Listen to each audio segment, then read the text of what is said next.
Black Star Network is here. Oh, no punch! I'm real revolutionary right now. Thank you for being the voice of Black America. All momentum we have now, we have to keep this going. The video looks phenomenal. See, this difference between Black Star Network and black-owned media and something like CNN. You can't be black-owned media and be scared. It's time to be smart. Bring your eyeballs home. You dig?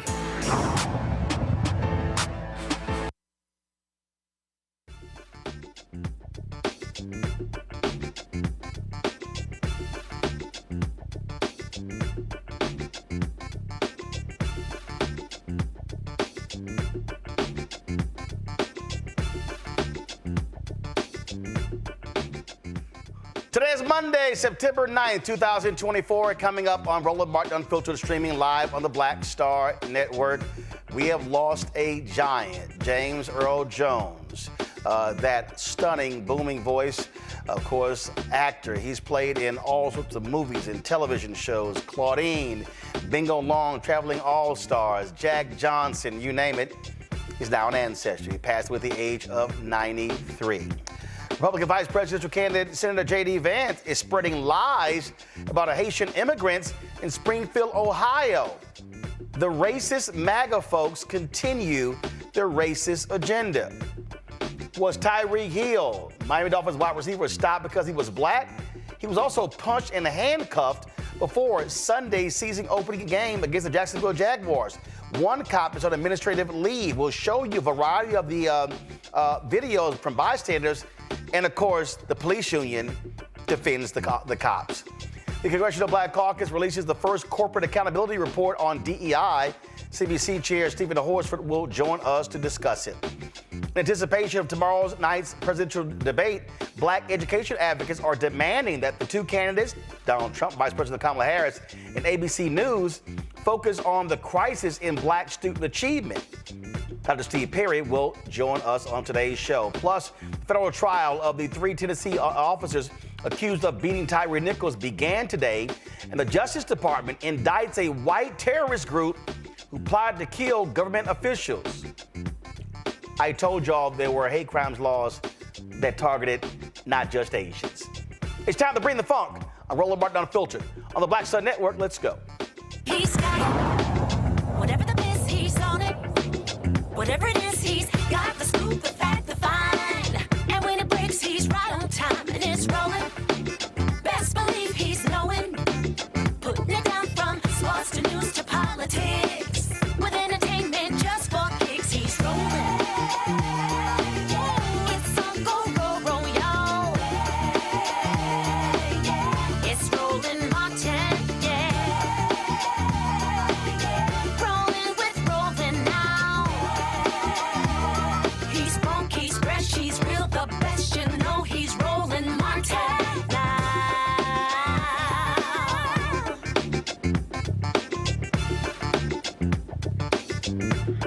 Martin.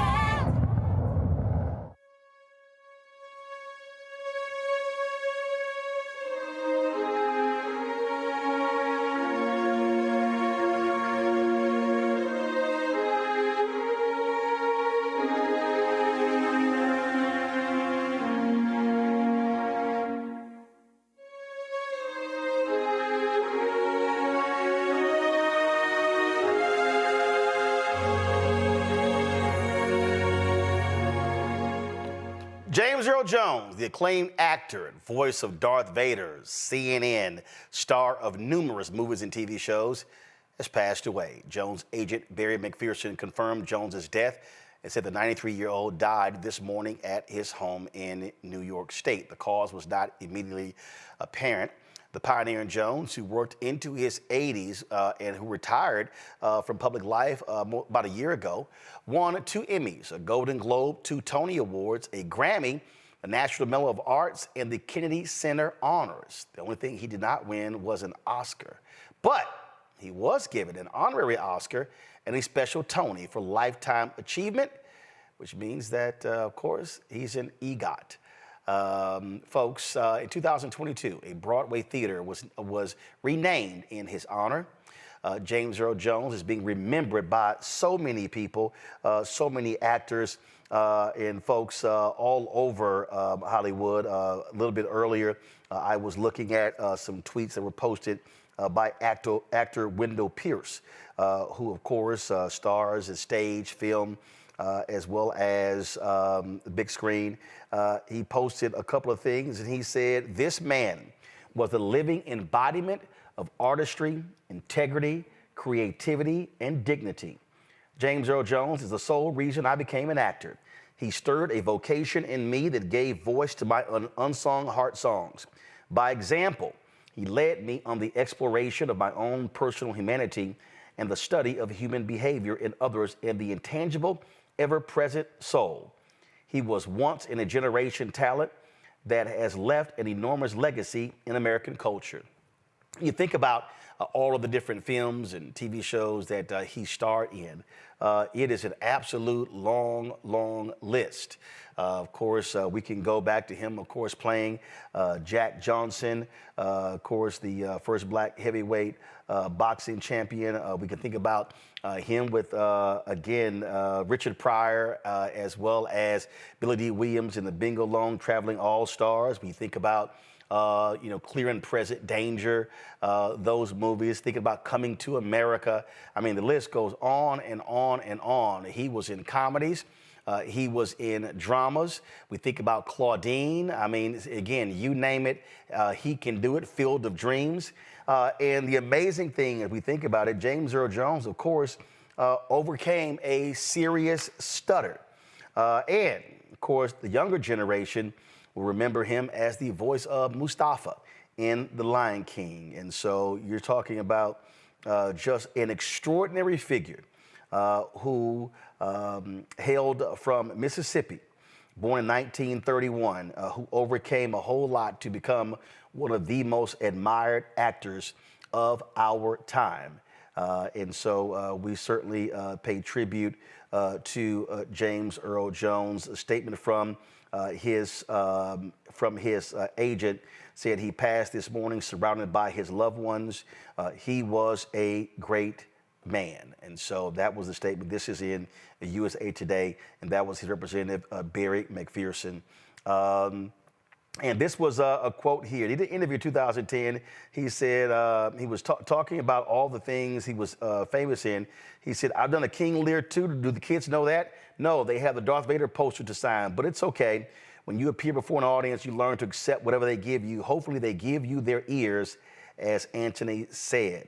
On Wednesday, folks, we will pay tribute to James Earl Jones the way we only can do by dedicating an hour to him. Of course, we had a lot of interviews already set up for today.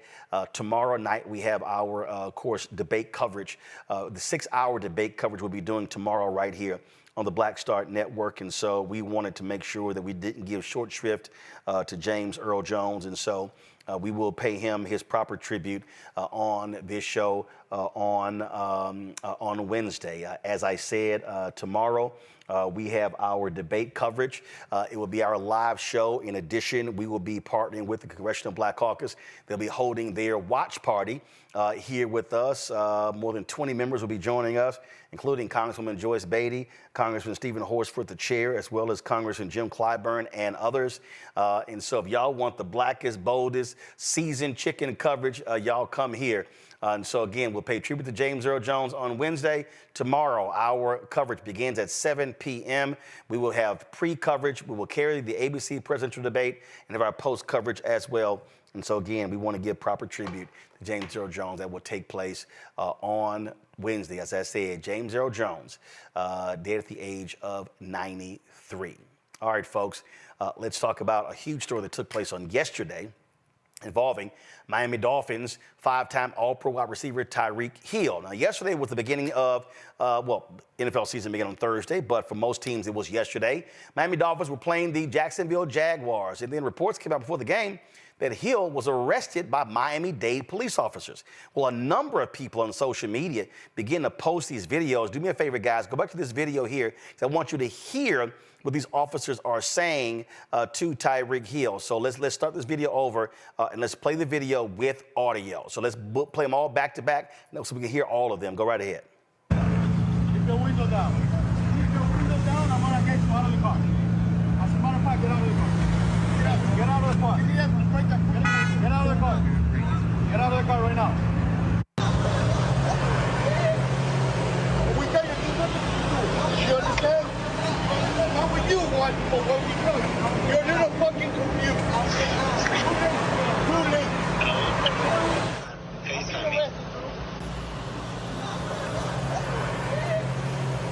We tell you to do nothing to do. You understand? What would you want for what we do? You're a little fucking confused. Too late. What the fuck? It's Tyreek Hill. Dylan, no. I'm trying to get on video. They put him in handcuffs. Oh, fuck.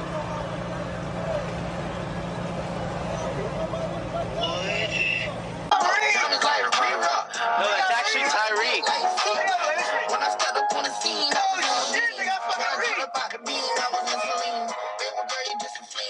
arrested Reed.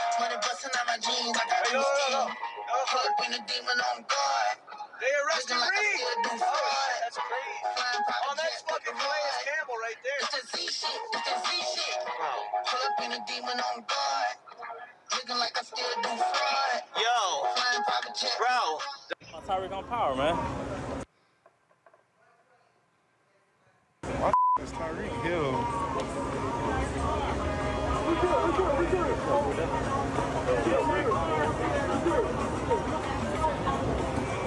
What?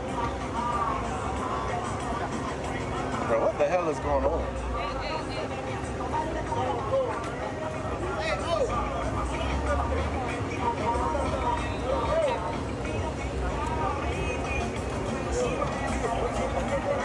If you guys want to pass, cross the street and go that way. This will be all over ESPN.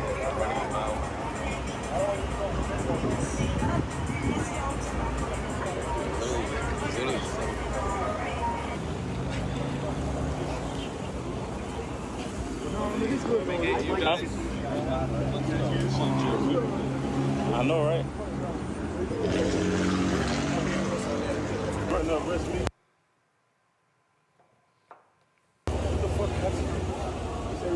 What?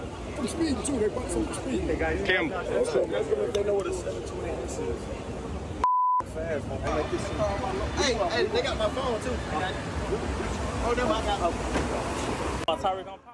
As I said, the investigation continues. Now, passerbys were recording that particular video there. Miami-Dade Police Department Director Stephanie Daniels told a Miami Herald reporter in a brief interview that body camera footage from the roadside detention, which has not been publicly released yet, led to temporarily transferring one of the officers to administrative duties. She said Monday morning the county's police department, now first of all, on Monday, the county's police department declined to release the body cam footage, citing the ongoing investigation into the incident. Now, after Sunday's game, Hill said this about being arrested. Right now, I'm still trying to put it all together.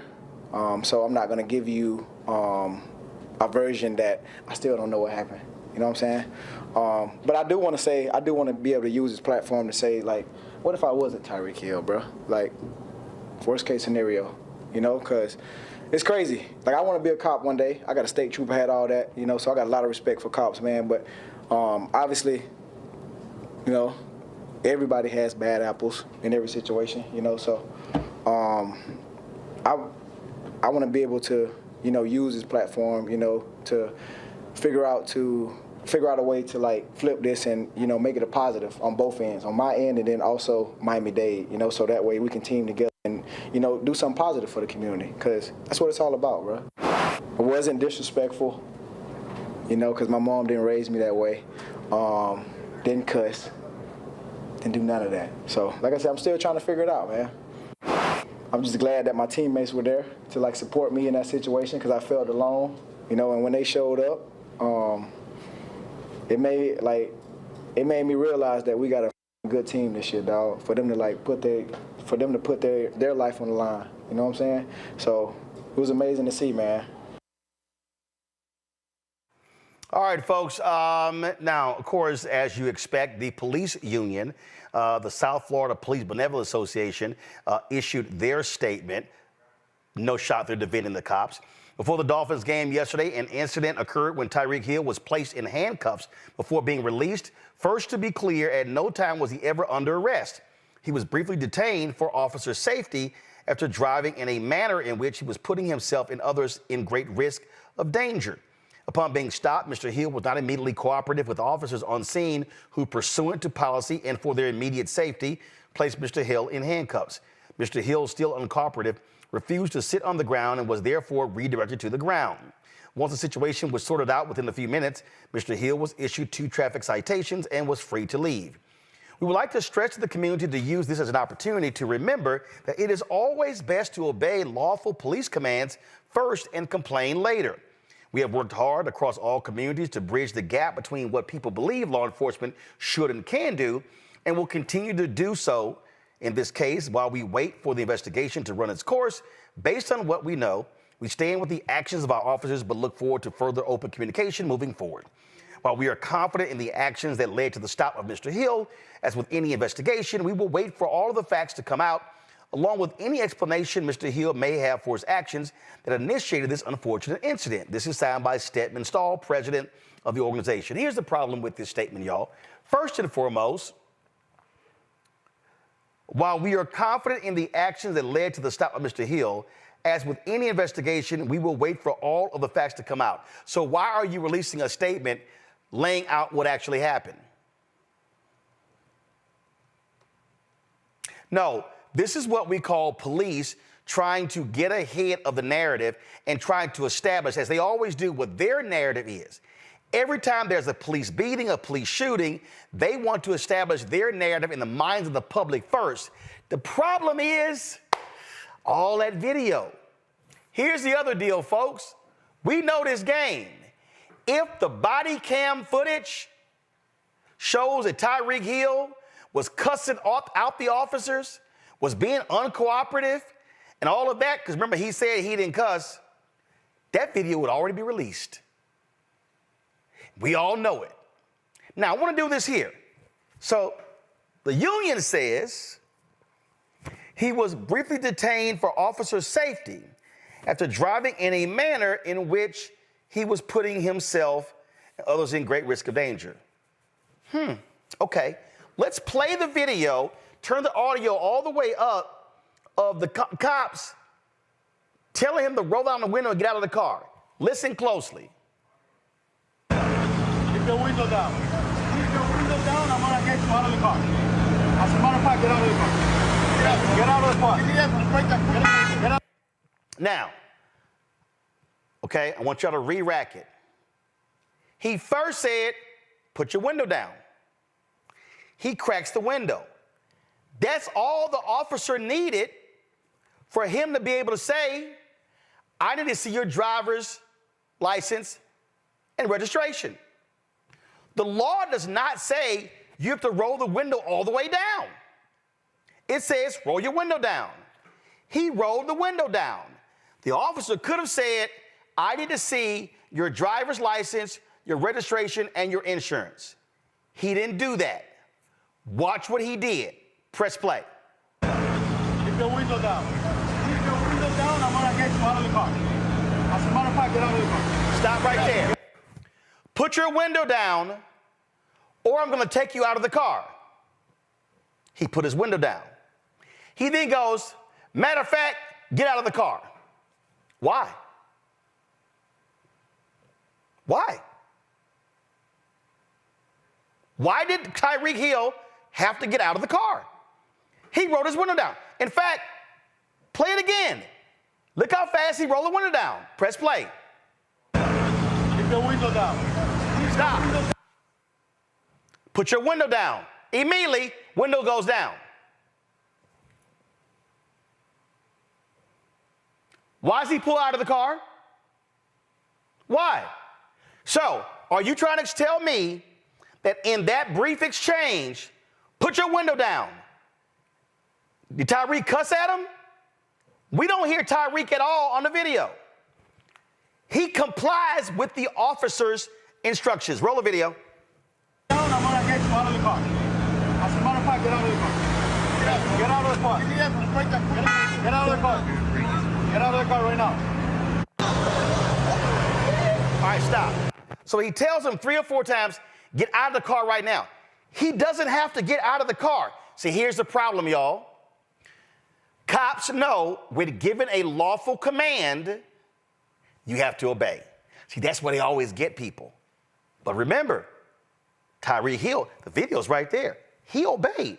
Put your window down. Immediately comes down. No. Put your window down. No. Get out of the car. I'm sorry. You gave me 2 commands. The first command was put the window down.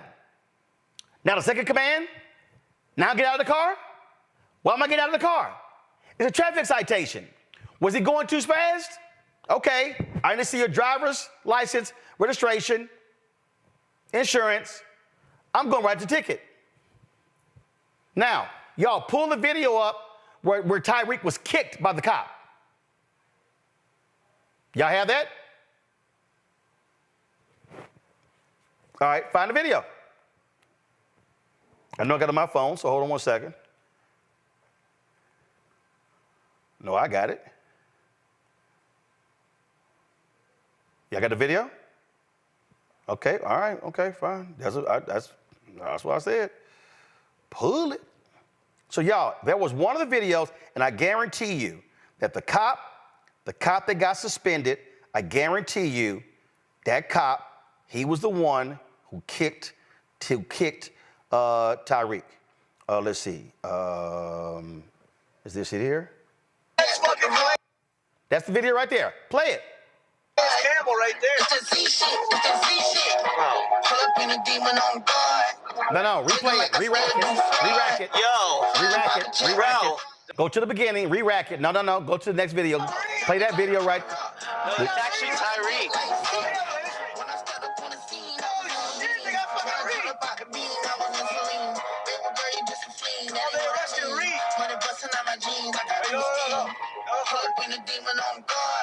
They arrested Reed. Oh, that's crazy. Oh, that's fucking Calais Campbell right there. It's the Z shit. It's the Z shit. Pull up in a demon on guard. Looking like I still do fraud. Yo. Flying private jet. Bro. All right, y'all. So it's a real quick video when Tyreek Hill was kicked. Okay. So go to my iPad. All right. So I want y'all to watch this. Okay. Watch this. Watch this. Watch this cop on the far right. All of a sudden, this cop, now mind you, you see 1, 2, 3, 4. There are at least 4 or 5 officers surrounding Tyreek Hill. Now, you see this here? Watch this guy right here. He's got his left hand on the right shoulder to one of the cops. All of a sudden, he now jumps up. You're going to see, you can't see it fully, but you see he's raising his leg up. Hold up. You see Tyreek Hill right there in the middle where the glass is. He turns his head to face the guy. He sees him coming, and the cop literally stomps on Tyreek Hill, kicks him, and you see Tyrese yell in pain, and he goes down to the ground.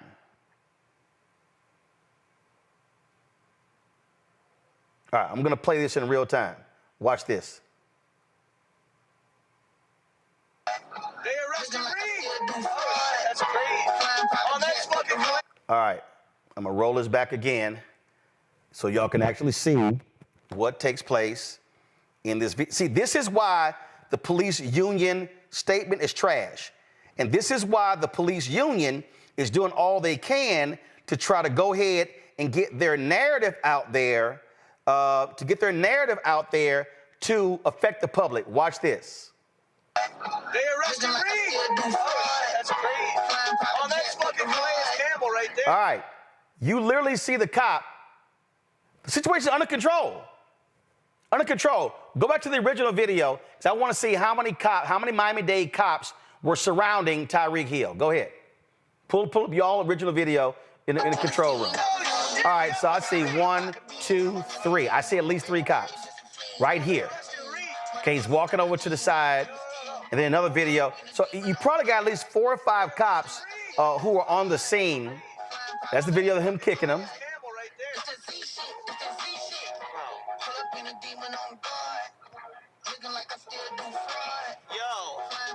Bro. Keep your window down. Keep your window down, I'm gonna get you out of the car.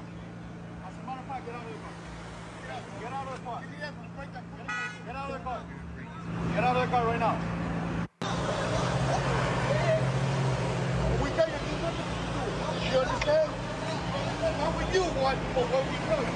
You're a little fucking confused. Too late. Now, after the game, Tyreek Hill said that, hey, you know what? I'm gonna leave it to other folks. But let me pull up here. This is the Miami Herald story from today regarding where his lawyers say it was overzealous cops that actually caused this problem. Now, again, keep in mind, and I'm telling y'all, we do this all the time.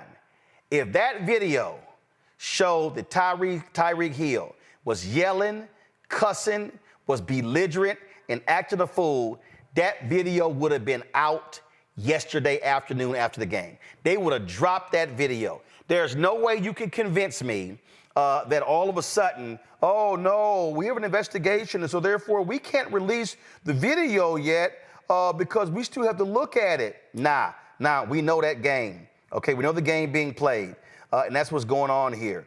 And see, perfect example, on ESPN's website, headline, police union, Hill was uncooperative during stop. Do y'all see what they're trying to do? They are trying to establish the narrative that this black man was uncooperative. Now, y'all need to keep in mind, you have, and it wasn't just him. The cops also, because you gotta remember, he was 1 block from the stadium, y'all. And the cops, other players were coming to the stadium.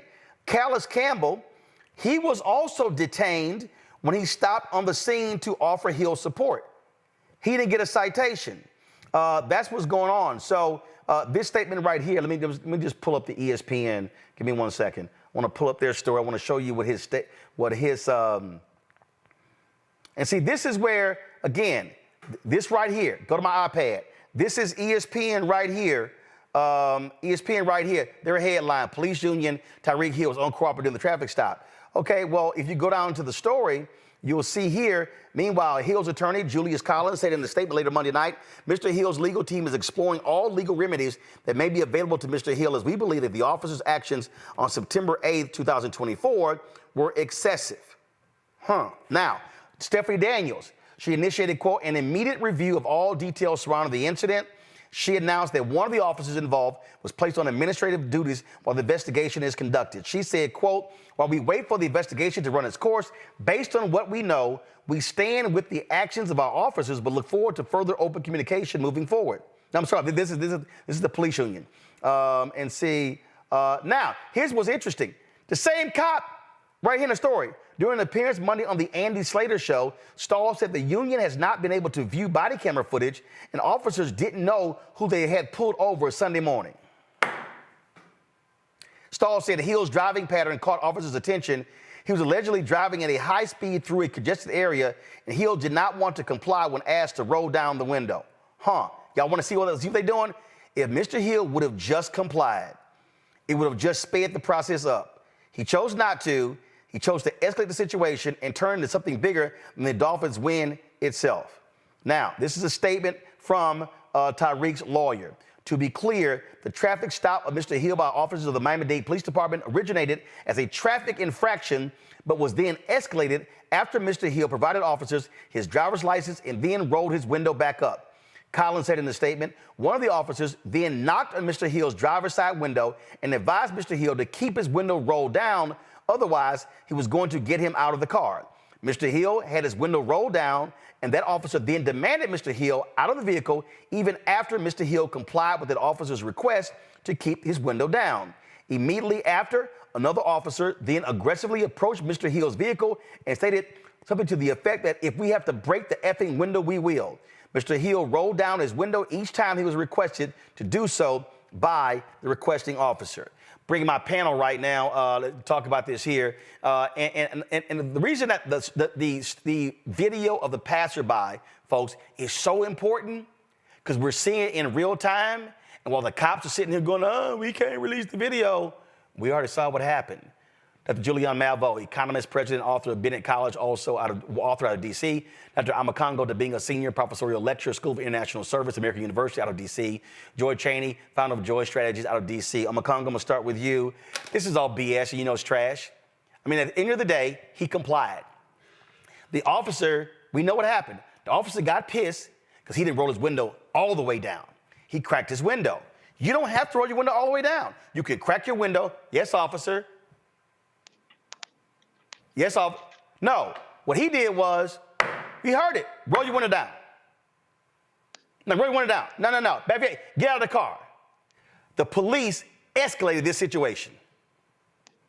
100%. And the other part that kept playing in that video, the first part you were playing, when he was already on the ground, what did the guy keep saying? When I tell you to do something, you do it. When I tell you to do something, when I give you an order, you follow it. There you go. This was so dehumanizing and disrespectful. And it's always a reminder that no matter how far we get, they always feel like they have the authority to pull us down and kind of put us in our place. Remember Thabo Sefolosha, the NBA, the New York Knicks player who had his leg broken by cops in 2015, got a $4 million settlement 6 years later. LeBron James, when people will spray the N-word on his fence. Hey, hold on one second. Carol, I need y'all to check. According to the Miami Herald, the police department released 105 minutes of body camera footage Monday evening. Track it down. Omakongo, go ahead. And so you see, when you have somebody who's complying, like you said, Roland, all you got to do is roll down that mirror just enough to get that license out. They wanted to dehumanize him, and it doesn't matter what he was doing. If he's complying with your orders after this man is pulled over, I mean, look, across the country, they got laws saying you don't even pursue people in high-speed chases anymore. He wasn't running away.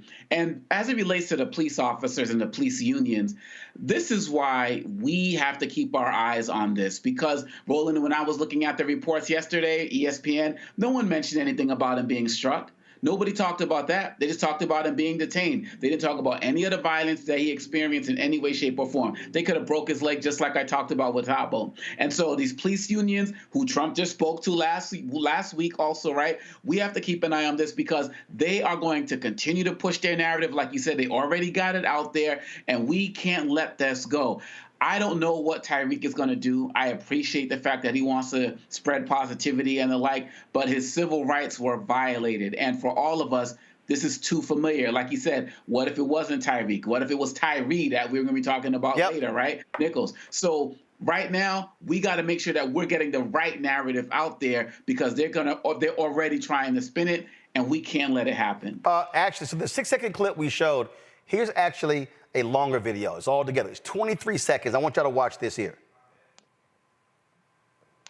Oh, shit, they got fucking Reed. Oh,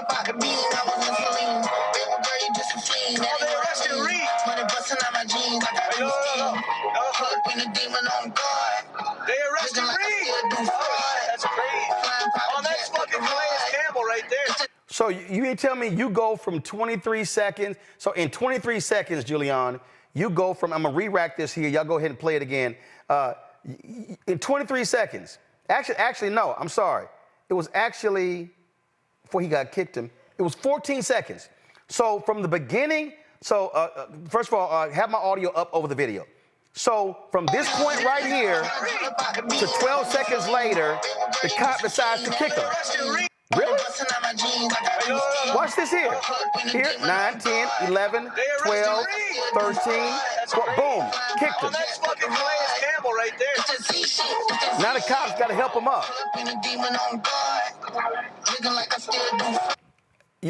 So I'm sorry.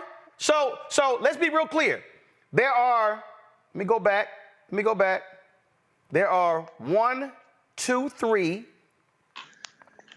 1, 2, 3. 1, 2, 3. 4, 5.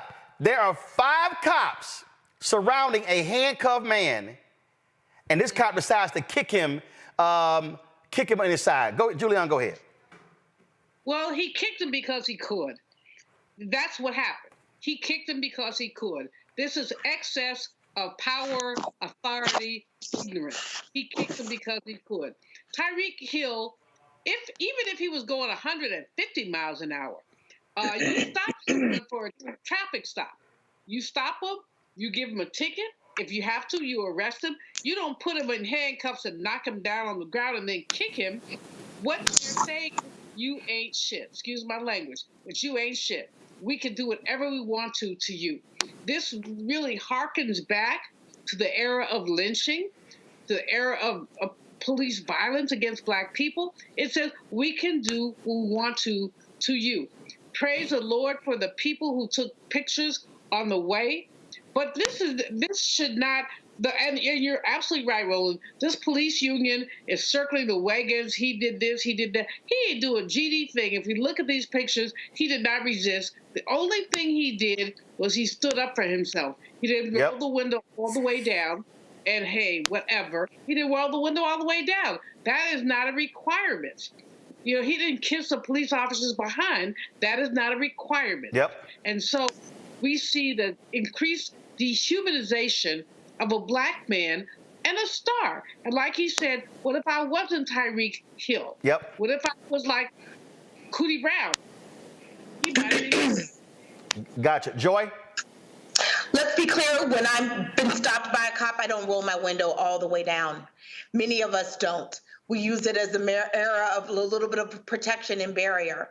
You have to comply, but you do not have to be subservient. You do not have to behave like a slave. The only person behaving in a thuggish or inappropriate behavior was the cops. They were cursing at him. They were swiftly changing strategies, tactics, requests. That is something we've seen many times overseeing these videos. The person gets one demand, and then immediately they get another demand. That is something that we have seen that is habitual. Yep. And that makes it very hard to comply. You're already nervous. There are very good reasons, if you are a Black man, to be afraid of the cops. Hell up. Even if you're a professional athlete, because there's a long history of professional athletes being accosted and even literally handcuffed and sat on the curb by Miami cops. Correct. And they were out there only a block or so from the stadium itself at a time where players were arriving. Yeah, I mean, they look, listen, I've been on game day. Joe, I've been on game day. It's traffic duty. But I'm sorry, 5 cops taking down 1 guy. Yeah. It's crazy. Al Diaz of the Miami Herald did take this photo here. This was during the game after Tyreek scored a touchdown. Him and another wide receiver did this motion where where the guy was trying to get him removed from handcuffs. So they did make light of that, but it is not a situation to make light of. Kenny Stills is a former Miami Dolphins wide receiver. He also commented on this. He was like, hey, I hope, he said, I hope Tyreek will then want to talk about how to use his platform. He was one of the pro players who joined Colin Kaepernick in protesting. Go to my iPad. He's here to help you understand your understanding of these issues when you're ready, Cheetah. And so this was one of the things that Kenny Stills, I reached out to Kenny Stills to get him on the show. We'll see if he will join us. I was gonna be talking to Congressman Steven Horsford about this DEI initiative from the CBC. We're going to do that right now, but I do want to get, Congressman, just your take on, I don't know if you saw the video, saw what happened. We broke it all down. The cop told him to pull his window down. He put his window down. Then the cop said, no, get out of the car. He complied. And so now the union is putting their statement out. This is precisely why the George Floyd Justice Act was passed by Democrats in the House, but it was held up and stopped by Senator Tim Scott, Senator Lindsey Graham, and the Republicans in the Senate. This is why you got to have police accountability. And let's also keep in mind, Donald Trump has made it clear he wants to give cops 100% immunity when it comes to things like this. And that one cop who kicked Tyreek Hill as well, that cop is likely the one on administrative duty. This is what the CBC and others have been fighting against. You're absolutely right, Roland, and I'm here off the House floor. I do want to express our outrage at the handling of the NFL player there in Miami by the local police department. And as you rightfully noted, this sets up the comparison between Vice President Harris and Democrats who have been fighting to put in place in this case, executive orders to prevent some of the worst practices that we see. Every community, every Black person, every Black man deserves to feel safe in our own communities, driving cars to work. That's what he was doing. And the fact that his rights really were abused by this officer is very concerning. But I do want to underscore that this is why this upcoming election matters. We have Vice President Harris, who is working to make sure that we have accountability in law enforcement. She passed with the president the executive orders on federal law enforcement, on no-knock warrants, on making sure that we have no chokeholds, establishing for the first time a national registry so that when officers violate people's civil rights, they're not able to just move from department to department. Meanwhile, you have Donald Trump, who has said that he will all but provide complete immunity to law enforcement. That means without exception, no matter what they do, and the person who is victimized has no rights to justice. So I just really want to underscore, and we will be reaching out to the Players Association to make sure that they know that the Congressional Black Caucus stands with them and that we're going to continue to fight for the passage of the George Floyd Justice and Policing Act, something that our late colleague, Congresswoman Sheila Jackson Lee, championed up into the very end of her passing just a few months ago. Indeed. We talk about this anti-Black attack with police. We also see it in corporate America. The fight against DEI, things along those lines. The CBC released their corporate accountability report, What Good Looks Like.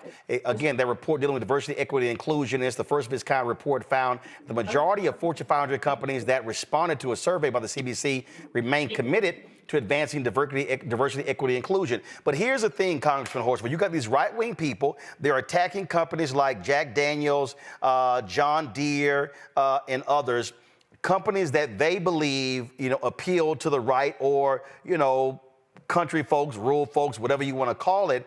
And now you have, of course, the story where Leonard Leo is going to deploy $1 billion to go after what he calls the liberal agenda. And they specifically want to go after corporate America. So what they're setting up is a vicious attack. And let's be clear, if Trump wins, they will be aided by a White House and Republican Congress that wants to take down any and every corporate program, collegiate program, educational program that has been beneficial, not great, but been beneficial to black folks and other minorities.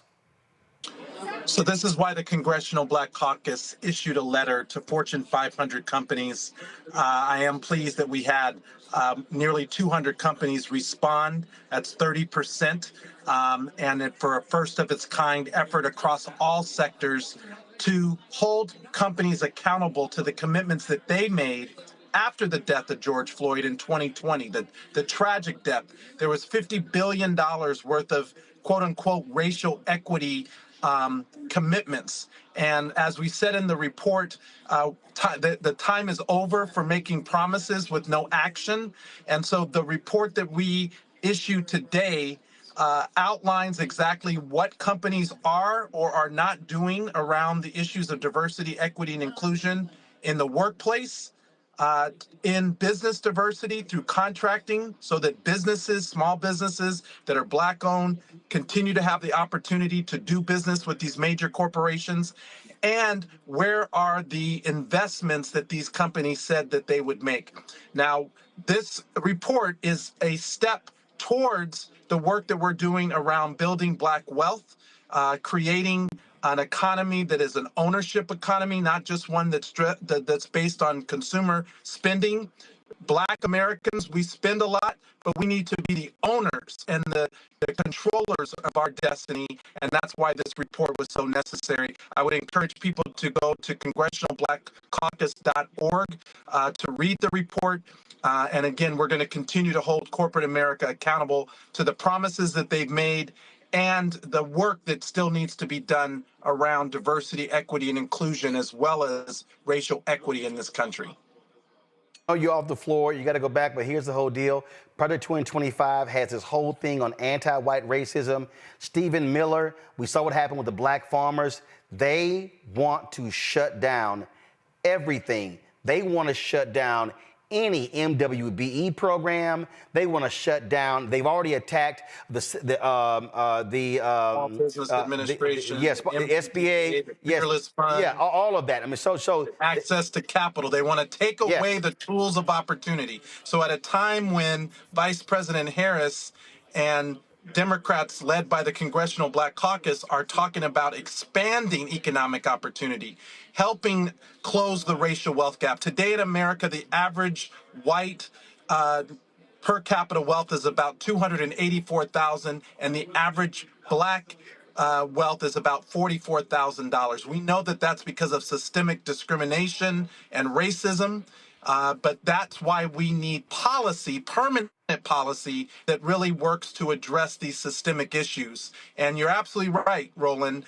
Donald Trump and Trump's Project 2025 specifically has a section about eliminating access to capital, eliminating funding for diversity, equity, and inclusion on college campuses so that Black athletes don't have the opportunities to even get the support they need when they're in college, let alone when they're done with their education. They're trying to take away the tools of opportunity, whether it be in business, in education, or in the workplace. And the Congressional Black Caucus is standing firm against going backward. We're not going backward with Donald Trump. We have to continue to push forward with Vice President Kamala Harris, led by efforts of the Congressional Black Caucus. Folks, don't forget, tomorrow we're going to have our debate coverage right here on the Black Star Network, and we're going to be partnering with the Congressional Black Caucus for our watch party, and so y'all do not want to miss this coverage. It's going to be fantastic. We're going to have a great time here, and y'all can skip all the rest of the networks. I can guarantee y'all going to see more Black people in the first 10 minutes tomorrow night than all the other networks combined all night or hell all week. So, Congressman Horsford, we look forward to hosting the CBC in our Black Star Network studios tomorrow. Appreciate you for doing it. And, you know, it's an important debate, and we're looking forward to the vice president and her vision for how she's going to continue to move us forward. And it is important that we continue to center the issues of Black Americans in all of the discussions around the economy. And I'm so pleased that she's done just that, and more is to come as this campaign continues in November. All right, Congressman Horsford, Chair of the CBC, thanks a lot. Take care. All right, Frat, thanks a bunch. Folks, quick break. We come back. Tyreek Hill body cam footage is out. We have it. We'll show you next. Roland Martin Unfiltered on the Black Star Network. Support the work that we do. Please join our Bring the Fuck fan club. Y'all, you ain't getting this breakdown anywhere else. Send your check-in money order, P.O. Box 57196, Washington, D.C. 20037-0196. Cash App, $RM Unfiltered. Looks like we got it back going again, but we do have a backup as well, so we'll give that to you if we need to. PayPal is R Martin Unfiltered. Venmo is RM Unfiltered. Zelle, Roland at RolandSMartin.com. Roland at RolandMartinUnfiltered.com. We'll be right back. On the next Get Wealthy with me, Deborah Owens, America's Wealth Coach, are you trying to figure out how to earn more revenue in your business during these volatile times? Learn how to tap into the largest marketplace in the world through government contracting. Our next guest, Akia Hardnett, will be sharing how you can get wealthy through government contracting. We've got a young lady, government assistance to government contracts. She literally was on government assistance when she came to us, and in less than a year, she has been winning multiple government contracts, and it has changed the trajectory of her family. That's right here, only on Black Star Network. When you talk about blackness and what happens in Black culture, we're about covering these things that matter to us, speaking to our issues and concerns. This is a genuine people-powered movement. There's a lot of stuff that we're not getting. You get it, and you spread the word. We wish to plead our own cause. Too long have others spoken for us. We cannot tell our own story if we can't pay for it. This is about covering us. Invest in Black-owned media. Your dollars matter. We don't have to keep asking them to cover our stuff. So please support us in what we do, folks. We want to hit 2,000 people, $50 this month, raise $100,000. We're behind 100,000, so we want to hit that. Y'all money makes this possible. Check some money orders. Go to P.O. Box 57196, Washington, D.C. 20037-0196. The Cash App is $RM Unfiltered. PayPal is R Martin Unfiltered. Venmo is RM Unfiltered. Zelle is Roland at RolandSMartin.com. Hey, what's up? It's Sammy Roman. Hey, it's John Murray, the executive producer of the new Sherry Shepherd Talk Show. It's me, Sherry Shepherd, and you know what you're watching, Roland Martin Unfiltered.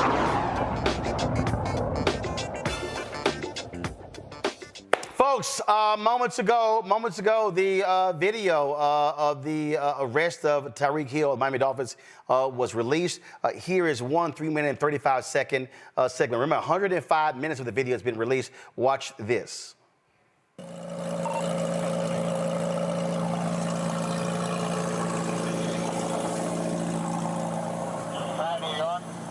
don't you have your seatbelt on? Why don't you have your seatbelt on? Why what? Why you have it on?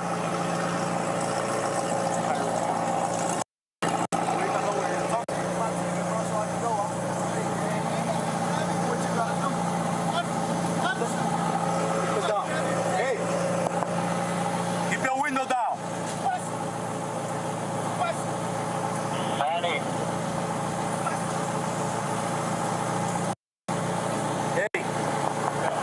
Keep your window down. Keep your window down. I'm gonna get you out of the car. I said, get out of the car. Give me your ass. Get out of the car. Give me your ass. We'll break that freaking window. Get out of the car. Get out of the car right now. We're not playing this game. Get out. Get out. Get out. Get out. Get out. Get out. Get out. What part of Dallas do you understand? Hey, Drew. Hey, Drew. I'm getting arrested, Drew. I'm getting arrested. I'm getting arrested, Drew. I'm getting out, bro. God damn, twin. When we tell you to do something, you do it. You understand? I'm getting out. You understand? Not what you want, but what we tell you. You're a little fucking confused. I'm getting out, bro. Too late. Chill, Too bro. late. All right, bro. Take me to jail, bro. Do what you gotta do, bro. We are. We will. Good, bro. It is good. Hey, Drew. Hey, Don't worry about it. I hung up the phone. Stop crying. Bro, y'all. Don't move. Bro, you beating on my window like you crazy. You set him up? Why y'all beating on my window like y'all crazy for? Damn, yo, bro. Dude, beating on my window like he crazy. I ain't do nothing, twin. Damn. Hey, don't park there. Don't park there. Hey.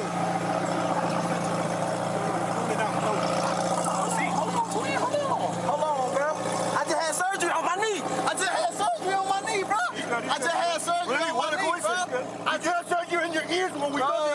Put your window down. Chill, bro. Hey, Joe New, bro. Back up. Hey, call Drew. Hey, call Drew, bro.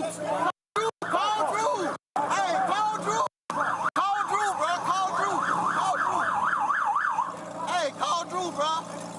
Hey, what? Hey, call Drew, bro. Just call Drew. Hey. I'm not doing anything. I'm not doing nothing. What am I doing that's wrong? Hey, listen. Take it back in the Hey, listen. Hey, man, they got Tyreek. The cops over here beating on him, man. They over here beating on Tyreek, Listen, big man, don't park there, man. Just get in the car. Hey, Drew, you gotta come, man. Just get in the car. Right up the side, on the side of the, Hey, get in the car. You're parked in the middle of the street. I'm in the car. You gotta go before you get a ticket. Hey, you're in the car. Who's the driver?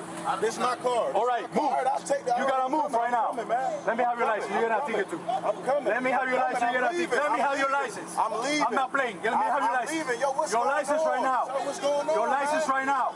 You're not gonna give me your license? Hey, the car. You're not gonna give me your license? I'm leaving. Let me have your license. Your license right now. Sir, hey, your license right now. I'm leaving. Or I'm gonna lock you up. Your license right now. He just told me to. Your license right now. You're dealing with me now. Sir. Your license right now.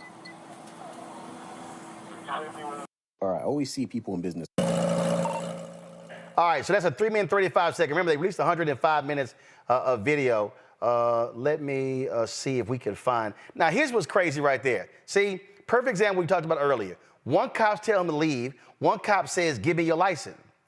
He says, I'm leaving. He told me to leave. Well, you're dealing with me right now. How about y'all talk to each other? And if you go back and actually see this video at the beginning, Tyreek Hill literally, you go to it, pull the audio up. They're going to his car. He rolls the window down. He rolls it back up. Then they say, roll it back down. He does. They mad because he didn't roll it all the way down. Now, remember, right here, the police union said that he was handcuffed and detained for their safety. Why you pull him out of the car? You create less of a scene if he stays in the car. Watch. What?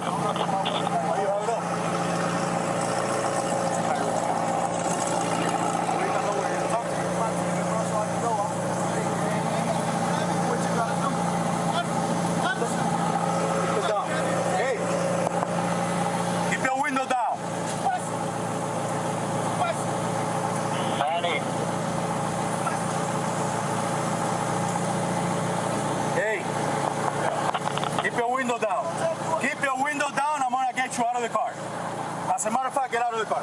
Give me your ass, mama. Get out of the car. Give me your ass, we'll break that freaking window. Get out of the car. Get out of the car right now. We're not playing this game. Get out. Get out. Get out. Get out. Get out. Get out. So I want to freeze it right there. Freeze right there.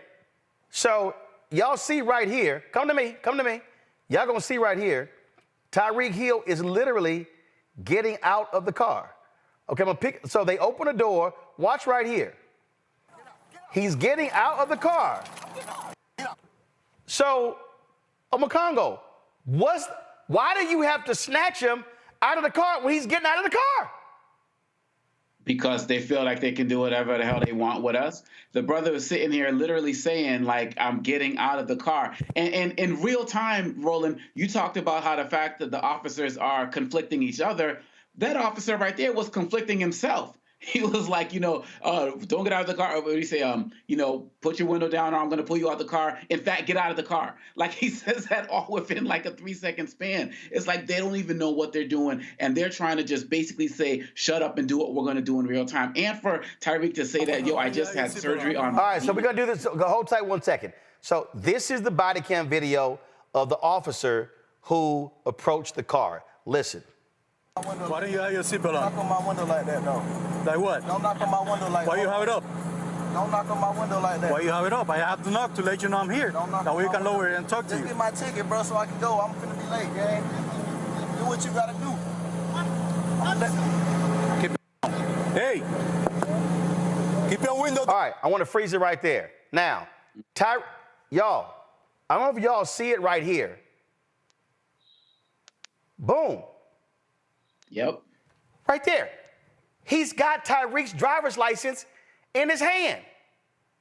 So all you do in that situation, Juliana, is you go back to the car, run his name, see if there are any warrants, write his ticket up, you come back, give him his ticket.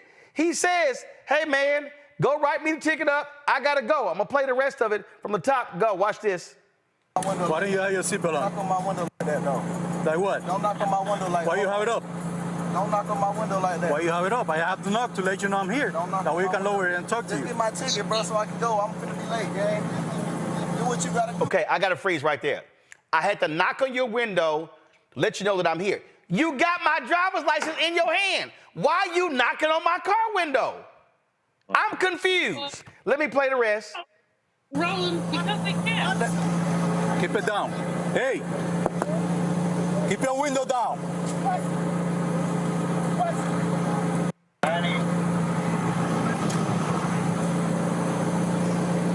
Hey, keep your window down. Keep your window down. I'm gonna get you out of the car. As a matter of fact, get out of the car. Get out of the car. Give me that. I'm gonna break that freaking window. Get out of the car. I'm finna get out. Get out of the car right now. We're not playing this game. Get out. Get out. Get out. Get out. Get out. Get out. Get out. Damn. What part of blood are you in this town? Hey, Drew, I'm getting arrested, dude. I'm getting arrested. I'm getting arrested, Drew. I'm getting out, bro. God damn, twin. When we tell you to do something, you do it. You understand? I'm getting out. You understand what you want, but when we tell you, you're a little fucking confused. I'm getting out, bro. Too late. All right, bro, take me to jail, bro. Do what you gotta do, bro. We are. We will. Good, bro. It is good. Hey, don't worry about it. I hung up the phone. You stop. Don't worry about it. Hang up the phone. Julian, go. Oh, I don't even know where to go. I mean, this is so deep and so disgusting. And so, like you said, they pulled him out of the car because they could. They harassed him because they could. This is called, this is why we have Black Lives Matter. This is why the Dred Scott decision said Black folks have no rights that whites are bound to respect. This is absurd. It's ridiculous. The man was cooperative. He did not do anything disruptive. He asked them respectfully, frankly, stop banging on his window. Roland, I'm almost speechless. But this is like you said. What if he was not Tyreek Hill? What if he was Bubba Brown? He could have been shot. He could have been killed. These people are out of control. And we look at this, praise the Lord that we have this thing amplified. But guess what? This is what happens to Black men and women every single day with these out of control police officers who believe, like Joy said, I'll get out of I don't drive anymore. I'm too old. But I've had experiences where I can get out the car. Oh, hell no. I'm not, I had one happen to me a year ago, and the guy said, get out the car. I said, get somebody here, because I'm not getting out the car. Yeah. That's how it is. We know how deep this runs.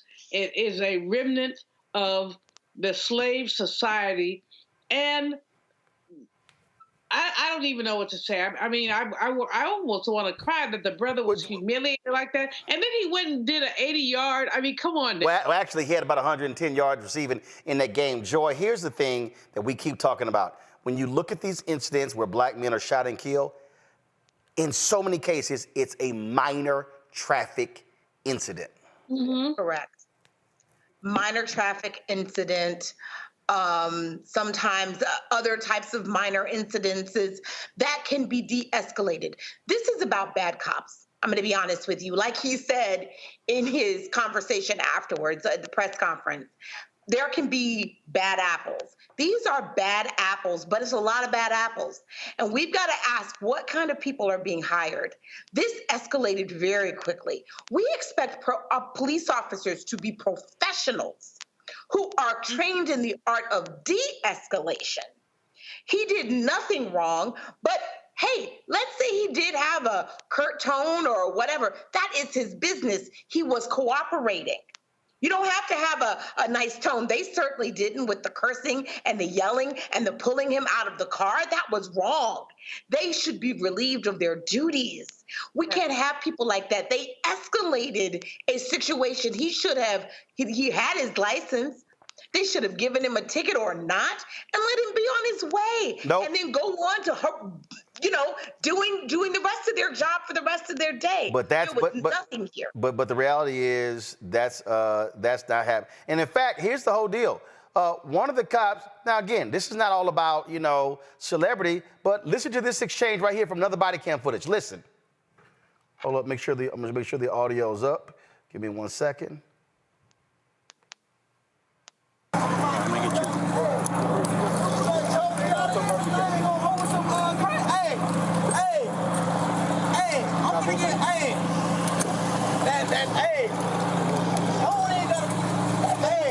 Why is he acting up like that? You know who that is, right? Huh? You know who that is? No. He's one of the Dolphins star players. Oh, yeah? Hey, it's a great way to start out 2024, right? Huh? 1 second. So you hear him say, do you know who that is? But first of all, I need to hear clearly again. I want to play it again. I'm trying to, did he actually say, why is he on the curb? Listen to this again. See if y'all heard the same thing I did. Listen.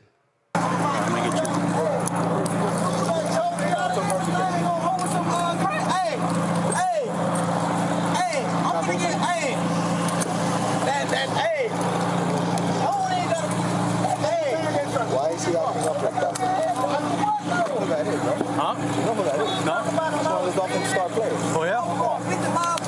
Boom. He said, why is he on the curb like that? Now, one, that cop recognized who he was. But his first deal was, why is he on the curb like that? Kind of important question. Folks, as I said, 105 minutes of body cam footage has been released. Miami-Dade was under intense pressure by media folks all day. And let me say this right here before I go to a break, before I go to our next segment. I don't want to see no bullshit beer summit like Obama did. Let me be real clear. I don't want to see this BS of Tyreek Hill sitting with the officers. Can we have a little conversation? Damn that. Let me also say Stephen Ross, the owner of the Miami Dolphins, big-time Trump supporter, but he should know better with that fake social justice coalition he put together after the Colin Kaepernick stuff as well. So it's going to be real interesting to watch how this thing plays out in Miami over the next week. But I'm going to tell you right now, there's some hell it needs to pay when it comes to not one cop being put on administrative duty. More than one cop needs to be put on administrative duty. And frankly, some folk need to be fired because, as Joy said, your job is to de-escalate, not to escalate. Let me hold tight. When we come back, we're going to talk about the debate tomorrow. And black education advocates, they want ABC News, Harris, and Trump to talk about what's happening with black kids in education. We'll talk to Dr. Steve Perry and Jalen Rose next. Roland Martin Unfiltered on the Black Star Network. Hatred on the streets, a horrific scene, a white nationalist rally that descended into deadly violence. White people are losing their damn minds. As an angry pro-Trump mob storms the U.S. Capitol, we're about to see the rise of what I call white minority resistance. We have seen white folks in this country who simply cannot tolerate black folks voting. I think what we're seeing is the inevitable result of violent denial. This is part of American history. Every time that people of color have made progress, whether real or symbolic, there has been what Carol Anderson at Emory University calls white rage as a backlash. This is the rise of the Proud Boys and the Boogaloo Boys. America, there's going to be more of this. Here's all the Proud Boys, guys. this country is getting increasingly racist in its behaviors and its attitudes because of the fear of white people. The fear that they're taking our jobs, they're taking our resources, they're taking our women. This is white fear.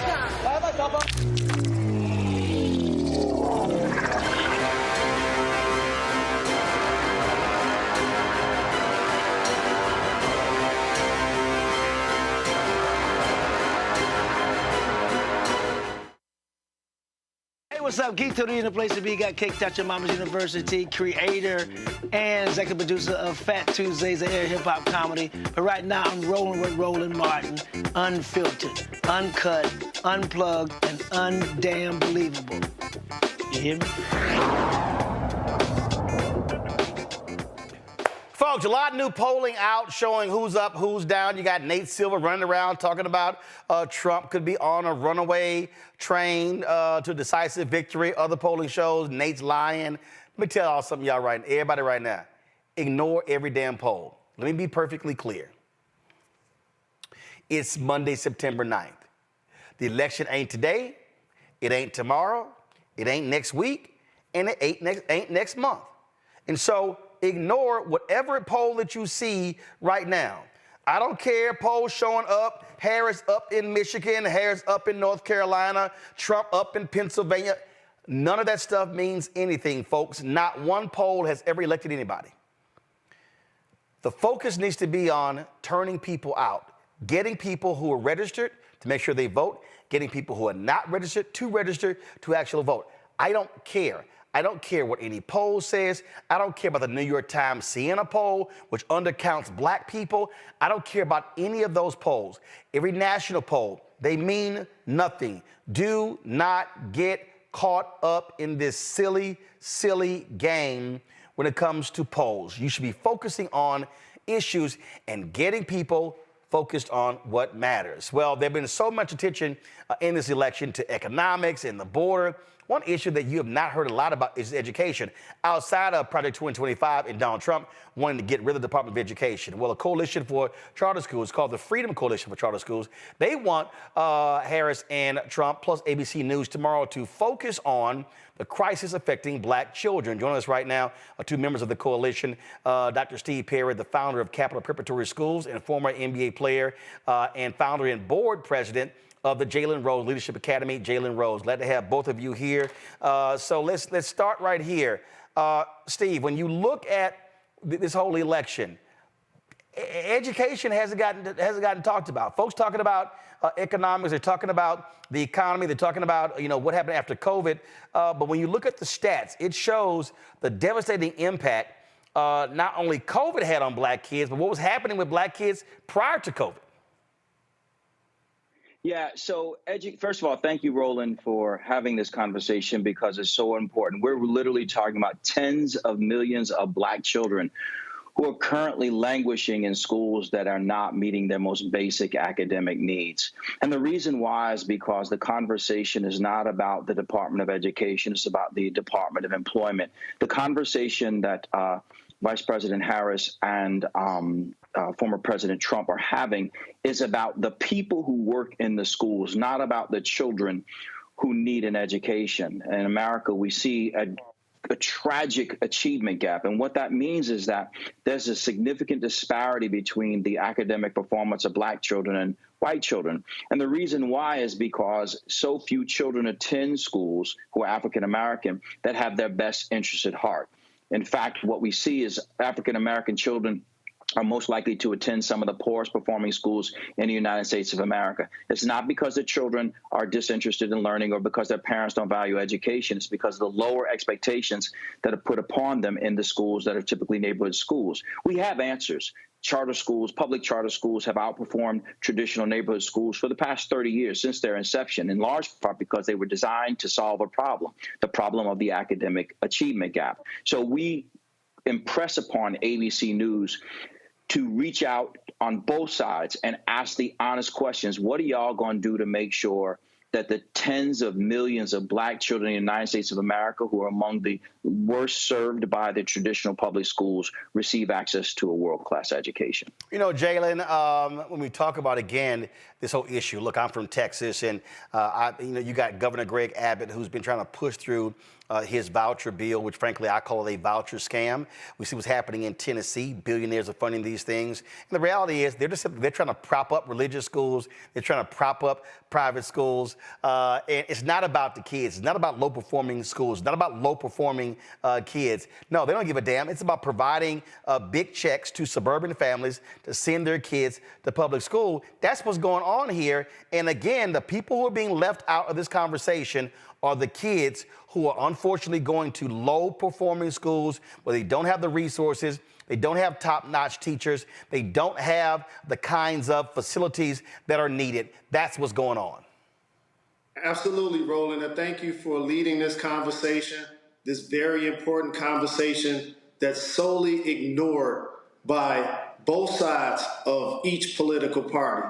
And one of the things I want to stress is a lot of times I hear people having these conversations that truly are unqualified. And here's what I mean. I'm someone that attended a Detroit public school.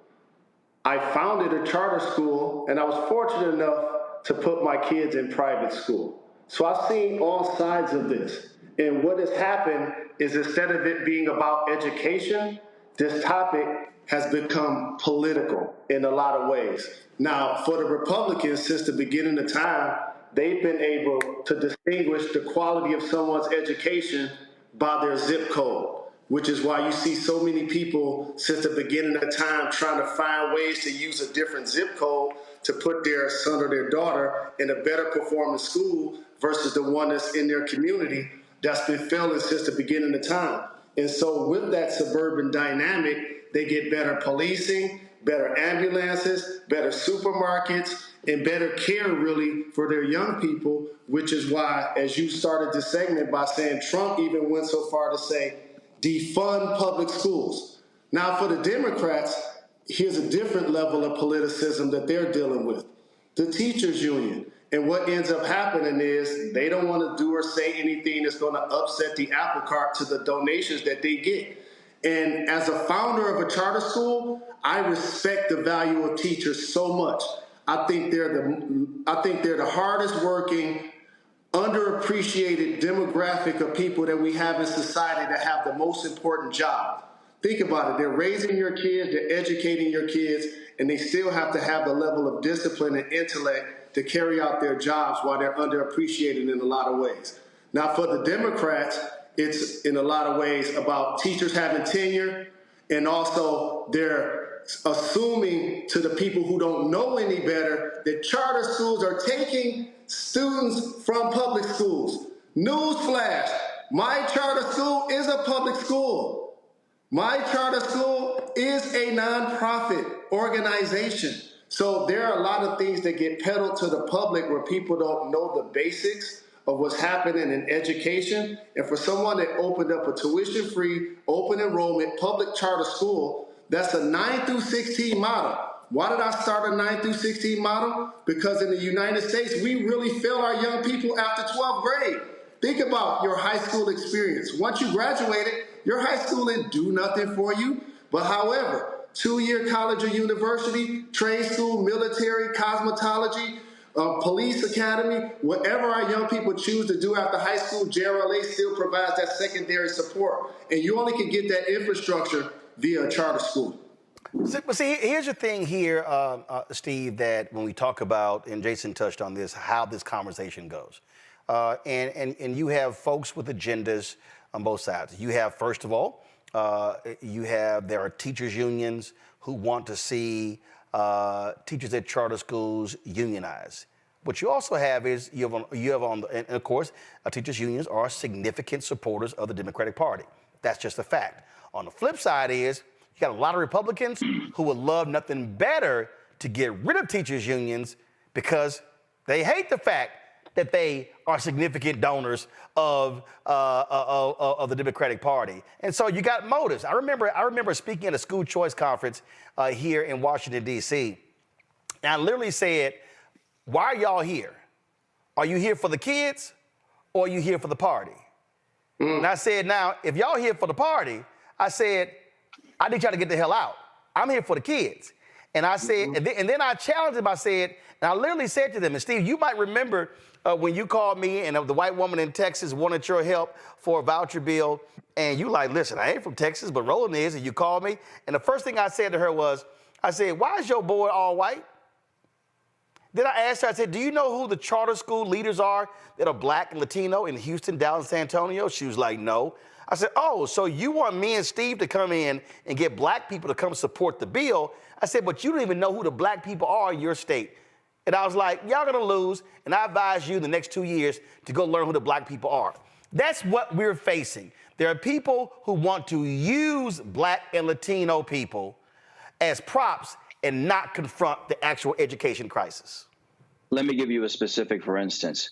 One of the places where we have schools is in Bridgeport, Connecticut. Bridgeport, Connecticut's public schools are overwhelmingly black and Latin.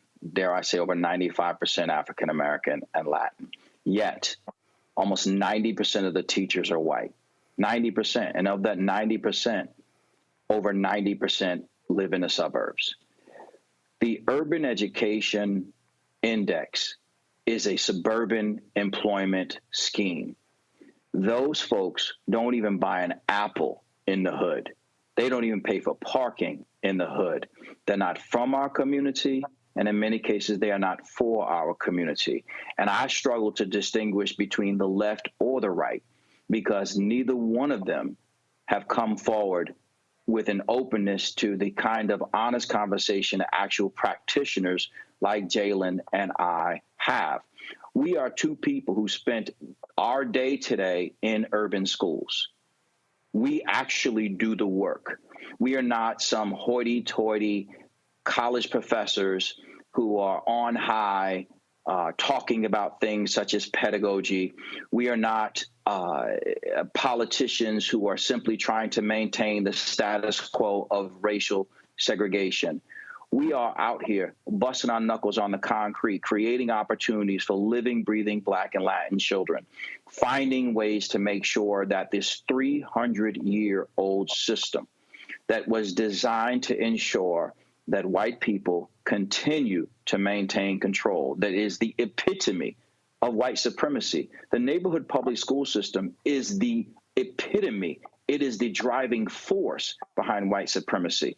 So when we have brothers like Jalen and I and sisters like Dr. Charlene Reed, as well as parents like Miss Sarah down in Tennessee, coming together with brothers like Jeff Canada and Dr. Howard Fuller, people who have spent their entire career coming up with real solutions, saying, hey, can y'all at least consider our perspective when you make up these goofy policies? When you disregard that, both sides are equally culpable in the demise of African-American children. But here's the thing right here, and this is part of the issue, Jalen, and I'm going to go to my panel next with questions, and that is this here. This issue, our children have been fundamentally failed by mainstream media. When you watch these debates, I go back to 4 years ago, I go back to 8 years ago, you do not have substantive discussions about education when it comes to these debates. You simply don't have them. Now, in black media, black-owned media, black-targeted media, you don't have substantive conversations about traditional schools, charter schools. Look, when I created School Choice is the Black Choice, there were people who were like, well, you're not an educator. I was like, yeah, you're right, but I got 9 nieces, 4 nephews. So why in the hell I can't care about education? Oh, by the way, I'm also an employer. So I kind of got to care about education because I need folks being properly educated who I'm going to be hiring in the future. And that's part of the problem here. We have this whole attitude that somehow you can't speak about education if you're not an educator. That's crazy. But we have a media institution that is failing us because even when we talk about charter schools, I have gone to many places and I've said point blank, I support every form of education that works. Traditional schools, if it's working, I'm down with it. If it's magnet schools, I went to 2. If it's charter school, online school, home school, if it's trade school, if if it is working, I'm down with it. On the flip side, if it's not working, what I'm not going to do is keep supporting something that is all about failure. I totally. Go ahead. I get where you're coming from, and think about it. As you were speaking and you were naming the types of schools, it reminded me of something. This is such a nonpartisan topic that has become so political because other than the air we breathe, going to school is something we all have in common in one way, shape, or form pretty much. As you just mentioned, homeschool, magnet school, charter school, public school, suburban school, private school. At some point, each of us attend a school. Now, the difference is your ability financially to put you in a better neighborhood to go to your neighborhood school or to be put in a private school. But as you guys have very well acknowledged, Black and brown kids who grow up in the inner city usually don't have that option because they grow up in families where their parents don't make that kind of money to make that kind of move. Charter schools have existed in Michigan for 30 years. I've had my school for 14 years. And you're right, this topic continues to be ignored because the same topic has been politicized. And also I want to say this, it's not just the parties, it's the pawns that the parties send out to parrot their hollow messages while ignoring this important fact about education. So we hope tomorrow's debate doesn't do what both parties have continued to do. That's ignore the plight of education in urban communities. I was just, as Dr. Steve Perry acknowledged, I was at my school today, Roland, and I literally got on the Lodge Freeway to come do this interview, and it reminded me of the blight in my neighborhood and how underfunded my community is. And I looked to my left, all I saw was a food desert, cemetery, and something else that's really sad that's happening now. There's a place where you used to be able to get petroleum for your car. Now, basically, they're dressed up as liquor stores where you can buy gas. So the plight of our young people is not being educated, isn't just for the inner city, by the way. Here's why. Because we want everybody to have access to a quality education, because if everybody doesn't get access to a quality education, you don't want that young person all of a sudden going to the streets and being that young person that's trying to stick a gun in your face while you're at the ATM machine. You want everybody to have the quality public education opportunity that their suburban counterparts get in the inner city as well. I'm going to go to our panel for questions. Let me first start with Julian. Julian, go. Steve Perry, I respect your work immensely, and my brother from Detroit, you as well. At the same time, I am a lifetime educator, former college president, blah, blah, blah, blah. And one of the things that bothers me about the embracing of charter schools, when the data are not definitive that charter schools do better than public schools. Public schools are not perfect, but charter schools, there is no definitive data about that. And what charter schools do, or public schools do rather, in my mind, is level the playing field so that we're all having an basically even opportunity. You can shake your head all you want to, brother. I'm going to tell you what I have to say. And what I have to say is that there's some challenges here in terms of access and assets. And I really have some challenges with the way that you guys go after public schools when I think that public schools do level the playing field. Tell me what you think. Steve Perry, you first. Malvo, Steve, you first. Certainly, Dr. Malvo, with all great respect, one of the schools that I believe that you were president of was a private school, yes? Absolutely. So, right. So clearly you have no problem with leading a private. Yeah, right. Hold on. Yes. Yeah, hold up. For folks who don't, Bennett College, private school for women. Steve, go. So here's what the truth tells us. The truth tells us that for 300 years, public schools have not served Black children, not just from 1954, but ever. By putting children in schools based upon their zip code, which is a proxy for race, the United States of America has consistently underperformed in serving its children. So it is fantasy to say that neighborhood schools create a level playing field. It's just not true. As much as we want to romanticize it, the fact is there would not be an achievement gap if it leveled the playing field. By design, the notion of leveling means that we end up with the same outcomes. If we don't end up with the same outcomes, it is by design unequal. And what often happens is we use poverty as a proxy for race. When we remove poverty and we use only race, even middle-class Black children are not receiving a fair American public education. And to your point, sister, the Credo study by Stanford University, a 30-year study, just produced yet again examples of how charter schools actually do outperform neighborhood schools. So if your concern about charter schools was that they did not outperform neighborhood schools, and I've now again shown you that they do by talking about the most recent Credo study by Stanford University, a respected also private college. And if I also can show you that there are over 300 years of examples of Black people who are being forced into schools that simply do not meet their needs. If that doesn't do it, then I'll take you here. 1.3% of all teachers in the United States of America are Black men. 1.3%. One of the reasons why only 1.3% of all teachers in the United States of America are Black men is because Black men have had such a horrible experience, guess where? In public schools.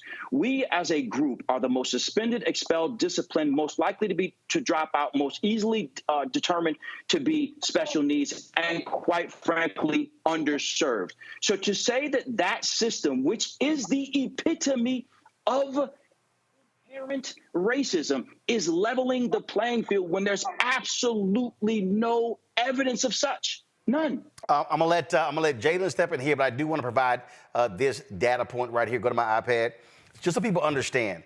This is from, of course, publiccharters.org. The total percentage of students in charter schools nationally is 7.4%. That means that 92.6% of all students are either in traditional or private. They're not. So just 7.4% of students are in charter schools. Now, you have a disproportionate number in a number of your urban cities, but that's the total number. Jalen, go. Thank you for creating this platform, Roland. And I just want to debunk a few things that continue to be said about charter schools. I have an open enrollment, tuition-free public charter school that I independently started at 9th grade, which means 90% of the young people that I meet when they first arrive aren't doing math or reading at a 9th grade level. So a lot of the work we have to do is more than just in the classroom. It's life skills, it's social skills, it's etiquette. It's putting them in position for growth so they can be successful members of society.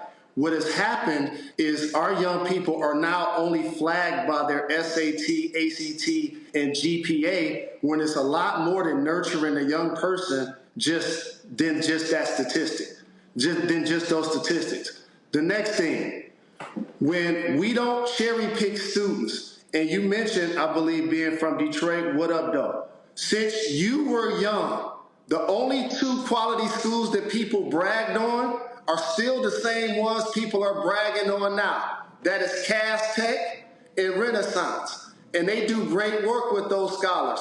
And you know one thing they do that we don't do? They test in students before 9th grade, and they test them out before 10th grade. I'm an open enrollment school that's not only nurturing those scholars while they're in high school, I also created a secondary education program where we can support them post-graduation, 2-year college or university, military, trade school, cosmetology, whatever business, whatever they decide to get into, I'm still there to nurture them. So as someone who actually attended a public high school in Detroit, I actually live and know the difference. The misnomers that are getting put out there about charter schools are so inaccurate. It's really about this, everyone. The teachers union is a large donor to the Democratic Party, in particular on that side. We already talked about on the Republican side how this current candidate they have, Trump, already talked about just getting rid of public schools. And because of that dynamic of the teachers union, this is not about educating young people. It's about two things. It's about keeping tenure, which means in Michigan, in 5 years, in many states, it's 3 years, you can basically not be great at your job and still have that job forever. And another misnomer is we're not taking students from public schools. You know why? I am a public school. So I just wanted to address those couple of points. And again, I'm glad this conversation is being had so that we can clear up a lot of misnomers that are being said inaccurately about public charter schools. Before I go to Congo, everybody who's watching, do me a favor. If you go to our YouTube channel, type in school choice is the black choice. We've actually covered this. I dare say we've covered this extensively more than anybody in black-owned media over the past decade, okay? I've had numerous segments. I've had people for and against. I've had Randy Weingarten. I've had Senator Tim Scott. I've had all kinds of different people. And so if you go to our YouTube channel, I just go to my iPad, you see it right here. Folks, these are literally all segments that most of these are of ours, segments that we have done, interviews with people, specials that we've done. You see, this was a special at Morehouse. We were in Sacramento. We were in Philadelphia. We were in Atlanta. We were in Indianapolis. We go on and on. We were in New Orleans. We can go on and on and on. You can actually go see that. You see this right here, School Choice All-Stars. We actually interviewed top performing. This is an ad right here. Give me a second. It's going to come back to me. But you're going to see it in a second.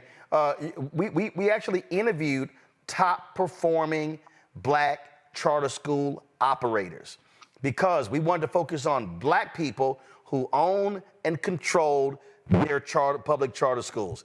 Congo, go.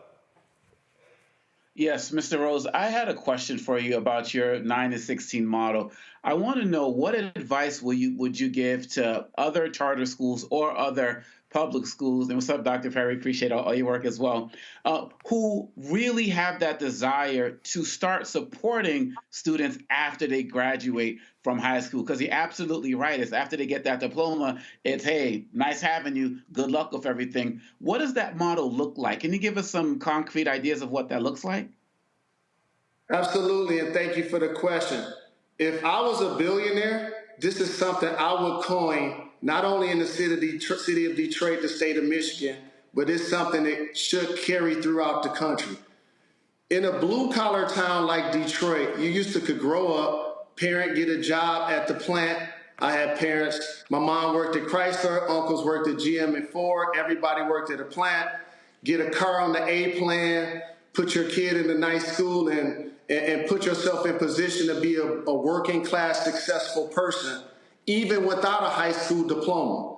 Now with the high school diploma, and that's the only thing on your resume, a lot of times when you fill out a job opportunity, you know what they do? And throw it in the garbage because they don't care about a high school diploma anymore. And so while we're celebrating graduating from 12th grade and throwing our hats in the air, the job ain't done. It's a see you later. So we created what we call a group of people in our building that form our secondary education team, where they're nurturing you while you're in high school to put you in position to be successful when you graduate. They're helping you fill out your forms to get to school. They're making sure they're helping you fill out our CTE program so you can be a part of that and have a certificate and a diploma once you graduate from high school. And then when you graduate from high school, they're giving you college visits. We're fundraising for our young people also. High schools nowadays ain't fundraising for nobody when they graduate. We're still doing that at JRLA because we're a charter school, and it gives me the independent autonomy to put something like that in play. So thank you for that question, and it's something that's sorely needed in the scope of education, period, because the job isn't done after 12th grade. Joy. This is such a great conversation because it's a conversation where we all don't agree. It's not a monolithic answer. And so there are great charter schools, great public schools, and then there are those who are not. I love it. What I'd like to know is, what do you want, if you had a question, if you were leading the debate tomorrow night, what would you ask both Trump and Harris? So if I were to start, that's a great question, sis. What I want to know is what either candidate is going to do to expand opportunities for African Americans to attend better schools. Also, I'd want to know, what are they prepared to do to ensure that more Black people can start and run schools? And finally, what I'd be interested in knowing is, how is it that they plan to deal with this profound gap in both academic achievement and participation on the other side of African American men in education? So let me say this here. Go to my iPad. So this is a post that was on our YouTube channel moments ago. Karan Jamar Kenner. This is the only topic that I vehemently disagree with Roland on. Charter schools destroy public schools, mismanage funding, and cut corners, putting more stress on the educators. See, this right here, this is the problem. It's a broad statement, and it's a lie. That's cap. Now, let me be literally a lie. Now, let me be perfectly clear. Are there charter schools that mismanage funds? Yes. Are there traditional schools and school districts that mismanage funds? Yes. Yes. Are there, you say there are charter schools destroy public schools. If the traditional schools were not destroying themselves, then there would be no charter schools. I mean, hold on. No, I'm not done. It says they cut corners. There are some charter schools that have cut corners. There are a lot of traditional schools that cut corners. See, it says putting more stress on the educators. If you want to see stress, go talk to a lot of traditional public schools. See, this right here, what Karan Jamar Kenner just said, is what I have encountered from numerous people. And let me say this again. Jalen is right there in Detroit. There have been some awful charter schools in Detroit that have no business being in business. And there are some awful public traditional schools that have no business being in business. There have been people working for the Detroit public schools who have embezzled funds, who have gone to prison. And there have been people who have been overpaying themselves and not doing right in charter schools. So let me say this again for everybody who goes into this, charter schools steal money, this, that, and the other. Let me be clear. There are some bad actors, a lot of bad actors in traditional schools. Why? Because it's more. And there are bad actors in the charter school movement. And what I have said directly to charter school leaders, and Steve has heard me say it at conferences and thousands of people in the audience, run their punk asses out of the movement. I've said, because those are the people who cause the problems. Now, how many people have the guts to say, let's also run out awful superintendents, awful school boards, awful administrators, awful principals, and awful teachers?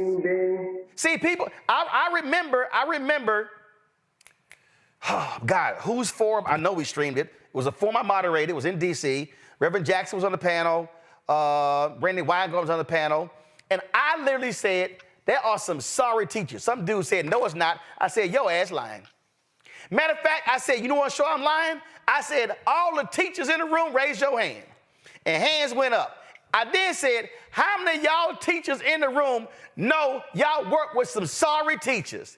And them hands stayed up. So I'm like, why don't we sit here and lie about it? There are listen, I'm a journalist, and I just said this that night. I said, there's some sorry-ass people in journalism, and I don't want their asses in journalism. I said, but I'm bold enough to actually say, I don't want their asses in journalism. I said, so educators and charter school people got to stop playing games by not wanting to call out folk who are bad actors in the profession. Correct. And by the way, this should be a nonpartisan topic, but what makes it political is the business that comes with charter schools versus public schools. And you just said your own answer, Roland. Why can't teachers who are ineffective, why can't administrators who are ineffective basically get fired? I'm going to introduce you to the word. It's called tenure. That's the power of the public school and the donations that they're giving to the Democratic Party. And for the Republican Party, they just want to ignore public schools altogether, because they want the quality of your education to be what it always has been, defined by your zip code. And so I want to go back to that tweet. Hold on, Jalen. I come from Houston Independent School District. Houston Independent School District has open enrollment. You don't have to go to your neighborhood school. But here's the problem. Black kids who are zoned to Jack Yates High School, who may go to Sterling or Worthing or somewhere else, they still enrolling in bad schools. And so it is the infrastructure, it is what the focus is, and people keep asking me, and Steve, I'm gonna go to you, people keep asking me, then I'm gonna go to you, Julian, they keep asking me, Roland, why do you support charter schools? And I say, there was a sister in Chicago who created her own school, but it was private. And she used a Socratic teaching method. Her name was Dr. Marva Collins. But here's what happened. Why did her school shut down? And I remember personally talking to her before she died when I was trying to get assistance for my 4 nieces when my wife and I were raising them. And this would happen. Black folks couldn't afford to send their kids to her school. So then her daughter took the school over. Then the school shut down. Her daughter, unfortunately, took a life by suicide. That's what happened while her mother was still alive. So people say, well, why do you support charters? I said, because. And then I remember Randy Weingarten say, well, white racists created charter schools. I said, white racists created, hold up, but no, I said, hold on, wait, no, but this was my answer. I said, white racists created every damn system in America. That don't mean that we're not involved in this same shit. This is what I said. If there is a system, I don't give a damn how it was created. If there is a system that allows for black people to take and control the school, control the money, control the contracts, control the curriculum, and control the hiring, shit, I'm down for it. Because, Steve, I'm going to go to you then Julian. You cannot name me a single traditional school that we actually control. And when I say control, meaning, Steve, you run 2 or 3. The reality is this here. You run it, you control it, you got 5. You run it, you control it, you can establish the curriculum. If you want more arts and band and drama and all of that, you can do it. If you want black history, you can do it. But you also have to perform. And I then said, if we can control it, I'm down with it. That's why. Steve and Julian, go. Think about this, Roland, to stay with what your point was. Our schools are founded by black people. Our schools employ, in Connecticut, the highest percentage of black teachers in the entire state. The entire state. And in Connecticut, we're at about just south of 60% African-American, 75% of our administrators are African-American. That's in Connecticut.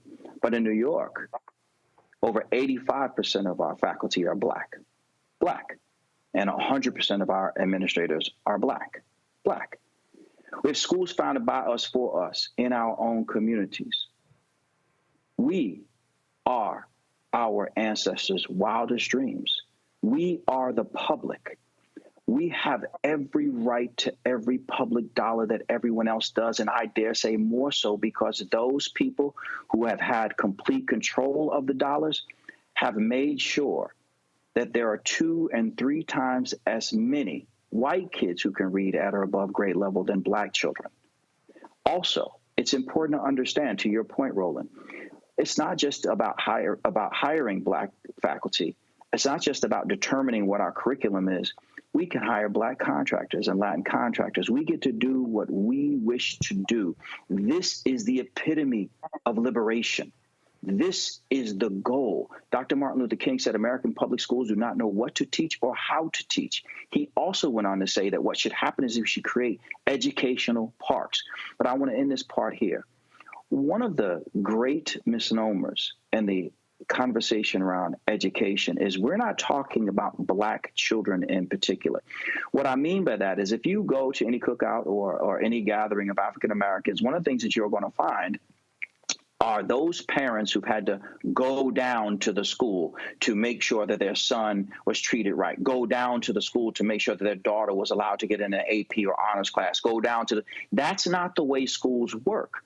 Even when we do move to the suburbs, even when we have come up like the Jeffersons, our children are still the lowest performing children in the school. And there's a direct correlation between the percentage of African Americans who teach and run the school and the performance of African Americans in those schools. So to say that we support black people, but we don't support the most effective model in educating African Americans in the history of the country is to call into question our true support of them, and to say that we have sold our souls to an 80% white teachers union who has made us more concerned about the frailty of the white teachers than the broken promises to the black children. Julian, go. I don't have enough time to debunk what Dr. Steve has said. Debunk what? Debunk what? About everything. First of all, this is not about the frailty of white teachers. It's about, if you look at what teachers unions have done for black teachers, you look at some states where black teachers were summarily fired because they were black. That's what unions prevented from happening. So I think we have to take the whole picture. Secondly, I don't disagree about the way that black folks can run education, can basically deal with education, can provide education. I also do not believe that charters are the answer. I've seen too many failed charter schools run by black people, run by other people who didn't know what the bluff they were doing. Okay, 1 second. Hold up. I got to ask you. Hold on. I got to ask you. You said, I don't believe charter schools are the answer. First of all, the operative word there is the. Are charter schools... Oh, no. Hold on. I'm asking you this question. Are charter schools a part of... Are a part of the answer? I didn't say, are they the answer? Are they a part of the answer? Absolutely, Roland. Wait, hold up. Because there's somebody right now who's confused. So here's the point that Howard Fuller always makes, of course, who's a supporter of parent choice, who supports charters, who was the superintendent of Milwaukee Public Schools. Howard Fuller says what we have now is the education delivery system. What we're debating is the delivery. I said it earlier. You can have, when you say, if there's an education pie, there's a slice, that's the largest slice is traditional public. I went to traditional public and magnet. I ain't never been to private school. So you got traditional public magnet, traditional charter, homeschool, online. So here's what I don't understand, Julian. If charters are a part of the answer, then what's the problem? You're correct. When people try to make it the answer, they're not the answer. But you can have, and you should have, successful public charter schools right alongside traditional schools. Why does it have to be either or? I don't disagree with you at all, Roland. I think there's a continuum of educational delivery, as you say, from homeschooling to privates. I mean, I got put out of so many schools, private, public, every other kind. So, you know, I've had many experiences as a kid, and they probably didn't stick. But I just don't like the notion that we think public schools are bad. Public schools hinge on parental involvement. When parents are involved, we get a better result. Okay, hold on. Okay, hold on, Susan. I'm sorry, Julian. This is where. See, again, though, this is okay. You're right, but so do charter schools, and so do private, and so do magnet. And so here's the deal. Okay, Jalen is sitting right there. Steve is sitting right there. I guarantee you, they have horrible parental involvement stories. I guarantee you. So you're right, but this is, and then when you say, well, I don't like when people say public schools are horrible. Guess what? A lot are. So why can't we take the emotion out and go, if this school district has 100 schools, how many traditional schools, how many are high performing, how many are middle performing, and how many are low performing? And then the goal should be to get the low performing schools up to middle, the middle to high, and then once the low goes to middle, get them to high. That is calling it what? So what? I don't understand though, why then the opposition to charter if a charter school in a neighborhood, Sean Hartnett here in DC, I interviewed him on this show. He left a traditional school where black boys were failing in science and math. He created a charter school for black boys. He took the exact same black boys that were failing in the traditional school down the street. They came to his charter school and now they're passing. I'm saying, hell, yay, Sean. So I want to support Sean and I want to fix the traditional school. But what I don't want to do is say Sean can't open that school because we don't support charters. I don't think it's an either or. I don't think it's an either or. I think it's a continuum. I think it's a continuum from, as you say, homeschooling. I think that parents have to figure out what's right for their kid. But I think that... What if they can't? What if they can't? And I agree with the brother who said... But Julian, what if they can't? Julian, what if there's a parent who went to failing schools, who is the byproduct of parents who went to failing schools? What if they can't figure that out? What do we then do? Well, I think that we have to look at the ways that we market education to ensure that parents have the opportunity to make choices. And maybe they can't make choices, but yes, they can. No, Julian, they can't. I'm sorry. Julian, they actually can't. We have to own up to the reality that there are parents, white, black, Hispanic, who do not know, do not know how to make those decisions. I mean, and I just got Steve and Jalen, y'all actually deal with this every day. I'm sure both of you have stories of parents that have come to your school, and to be honest, they are functionally illiterate. And you're having to now deal with them about their kids when the parent, him or her, is functionally illiterate. So in the city of Detroit, 10% of adults have graduated from college. 10%.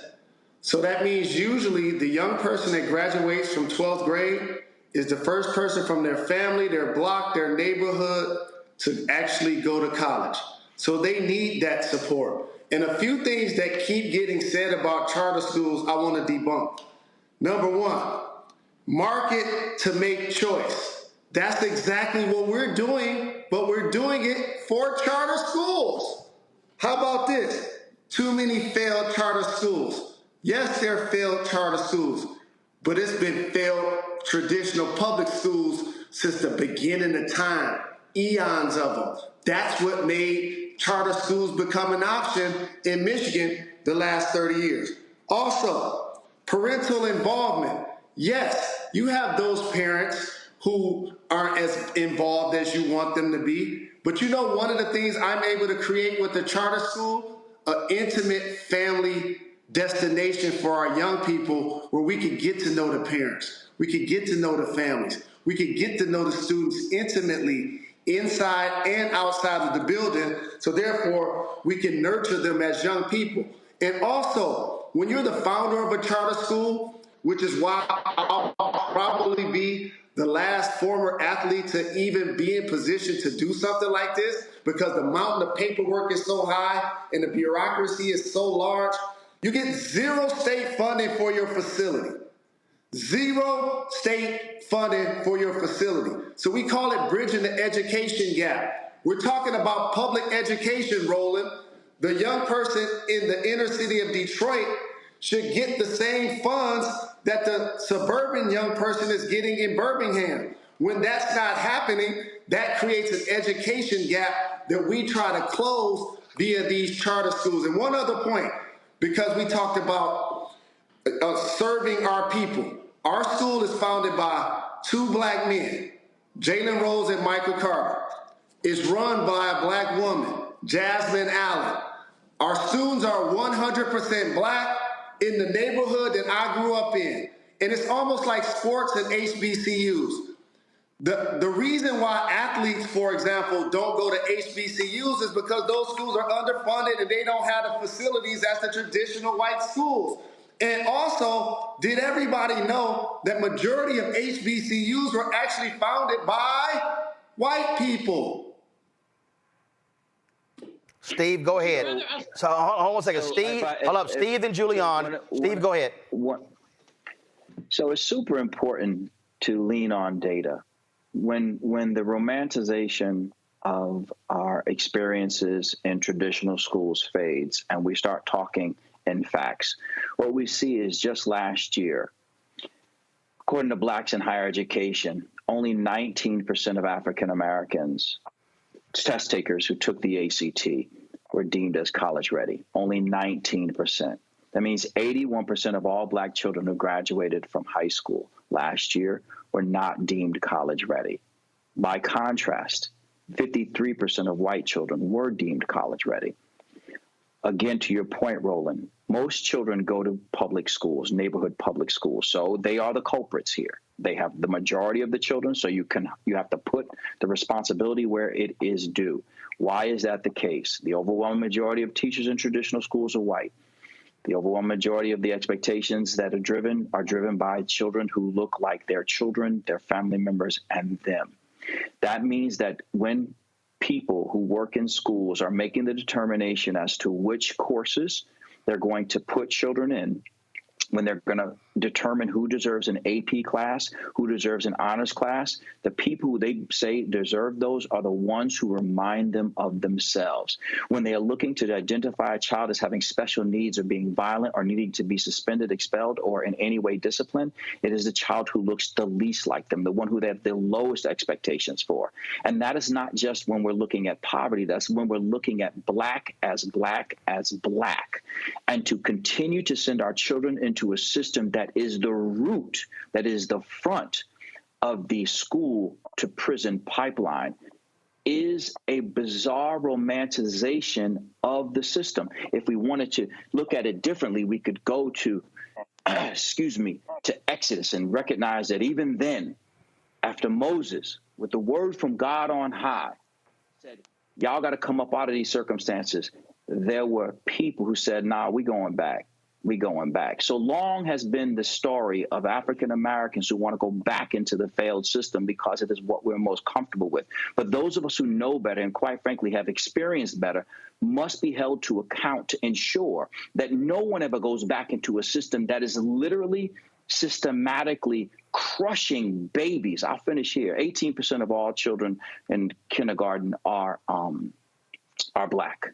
Yet 48% of all kindergartners, 5-year-olds who are suspended out of school are black. The numbers just don't add up. We know that children who are suspended earliest are suspended most often. This is the root of systemic racism. We cannot shout and scream at police officers who are systemically destroying the lives of innocent African Americans without first looking at children who are being educated in that same system to believe that there's something inherently wrong with black children. We can do better. You are looking at 2 black men who have started schools in our communities. Don't look past that. Don't let this notion of sacrificing the teachers' union make you look past the obvious. And if we're going to go in a real conversation about what the teachers union did in New York with the United Federation of Teachers, there was a group called the African American Teachers Association who refused to join that group because of the racism inherent in that. Dr. Martin Luther King himself had to inject himself into that situation. And if the white teachers union cares so damn much about black people, why is it that so few black people are teaching? Don't let them fool you. They're doing wrong to us, and they know they're doing wrong. And all they need is a couple really smart black people to convince us to go back into slavery. And I ain't going to be one of them. All right, Julian, go. Enjoy. And I'm going to let me know if y'all want to jump in here. But Julian, go. Yes. I'm going to take this for 5 more minutes. We're way over time. But Julian, go. Well, first of all, ain't nobody trying to go back into enslavement, Dr. Perry. And I think you know that, GD, well. You know me better than that. And so I reject that whole conversation. What I would say is that teachers unions are not perfect, and neither are charter schools. And I'm not trying to set up an either or. I want to see the continuum. I want to see a continuum. And we started this conversation by talking about what we wanted to hear at the debate between the Orange Man and Vice President Harris around education. And I think that there are things, the Orange Man would basically eliminate the Department of Education, which means eliminating Title I schools. And whatever flaws there are, Title I schools do trickle dollars down to poor children. So I don't think that, I hope that neither of you would suggest that we would eliminate the Department of Education. Secondly, when we look at education, there are some issues. There are issues with the teachers unions, but there are also issues with many charter schools. I mean, I've audited 2 that were abysmal failures, and they just didn't follow the rules. But Julian, two doesn't mean many. First of all, no. Okay, when you I'm sorry. When we say many, okay, give me a number. I don't like. Let me just real clear. I don't like to do 2. I did them. They were both abysmal failures. Okay, all right. So you did. So you did 2 that were abysmal. But how did you arrive at many or bad? I'm looking at the data. Where? What? No. Which data? Which data? I don't have it in front of me, Roland, but I could, Absolutely, I want to see it. I mean, I want to see it. Go ahead. I'll send it to you. But there were charter schools some of them are excellent, amazingly excellent, because they have probably the hands-on that Jalen is talking about. Some of them are not. Yes, which is what I said earlier. And some of them you got transportation issues. Some of them you got special education issues. Some of them where they suspend the students, send them back, but keep the money. All of that is absolutely true. I still don't believe, though, that we need to set this up as a either or. It's an and conversation. But that's what I said up front. I said we should not have a juxtaposition or this or that. We have to have a continuum of educational delivery. And like I said, some people want to do homeschooling. Some people, there's a continuum. Well, and in fact, the largest growth in homeschooling in America, African American parents. Joy, go. Yes. So, and the reason they're doing that is because they're afraid of traditional schools. I mean, that's why they want to do homeschooling. Look, it sounds like we all agree that there is a pie and there has to be a range of options in that pie. And we want to give Black people options. We have been robbed of options and told that we can't even explore options because somehow it's an affront to traditional schools and, frankly, to teachers, some of whom are in our family. But ultimately, I don't care about teachers. I care about students. And, frankly, it's about, what's the end product here? We have a failed system. If our students are not succeeding, we have to do something different. What we've been doing in the past is not working, and we know it is based in slavery. We know it is based in racism. We know it is based in misogyny. So we know we have to disrupt it. So I applaud you, gentlemen. The only thing I will say is there was a comment made here by HBCUs. I think it was Jalen. Well, I don't understand your point. I hope that you are not discouraging attendance at HBCUs. No, that's not. Hold up. No, that's not what he said. What Jalen, everybody breathe. The point that Jalen was making is that people, if you're going to complain about charter schools being founded by white folks, even racist white folks, it's some white folks that founded HBCUs. That's the problem when people start throwing stuff out. So the reality is there are white folks that have created, I mean, hell, what's the dude who was the founder of Sears and Roebuck, Julius Rosenwald? He created Rosenwald schools all across the country that black kids went to. The problem is when people sit here and start throwing stuff out. This is why we got to strip away awful, this, that, and the other, and call it what it is. Call out things that are good, call out things that are bad, replicate things that are going well, get rid of things that are failing. Congo, you got any part of this? You got anything? I just want to say that I want to commend these two brothers for what they're doing. As somebody who works in schools and DEI issues, public, private, and charter schools, as somebody who speaks to kids across the country and parents, and look, as somebody who has kids in private schools now, like both of these brothers are saying, I've seen the entire range. In every school I go to, there are differences. And I just want to applaud these two brothers for the work, the continual work that they're doing. It's not a fad for them. It's not about enriching pockets. It's about improving the lives of our community.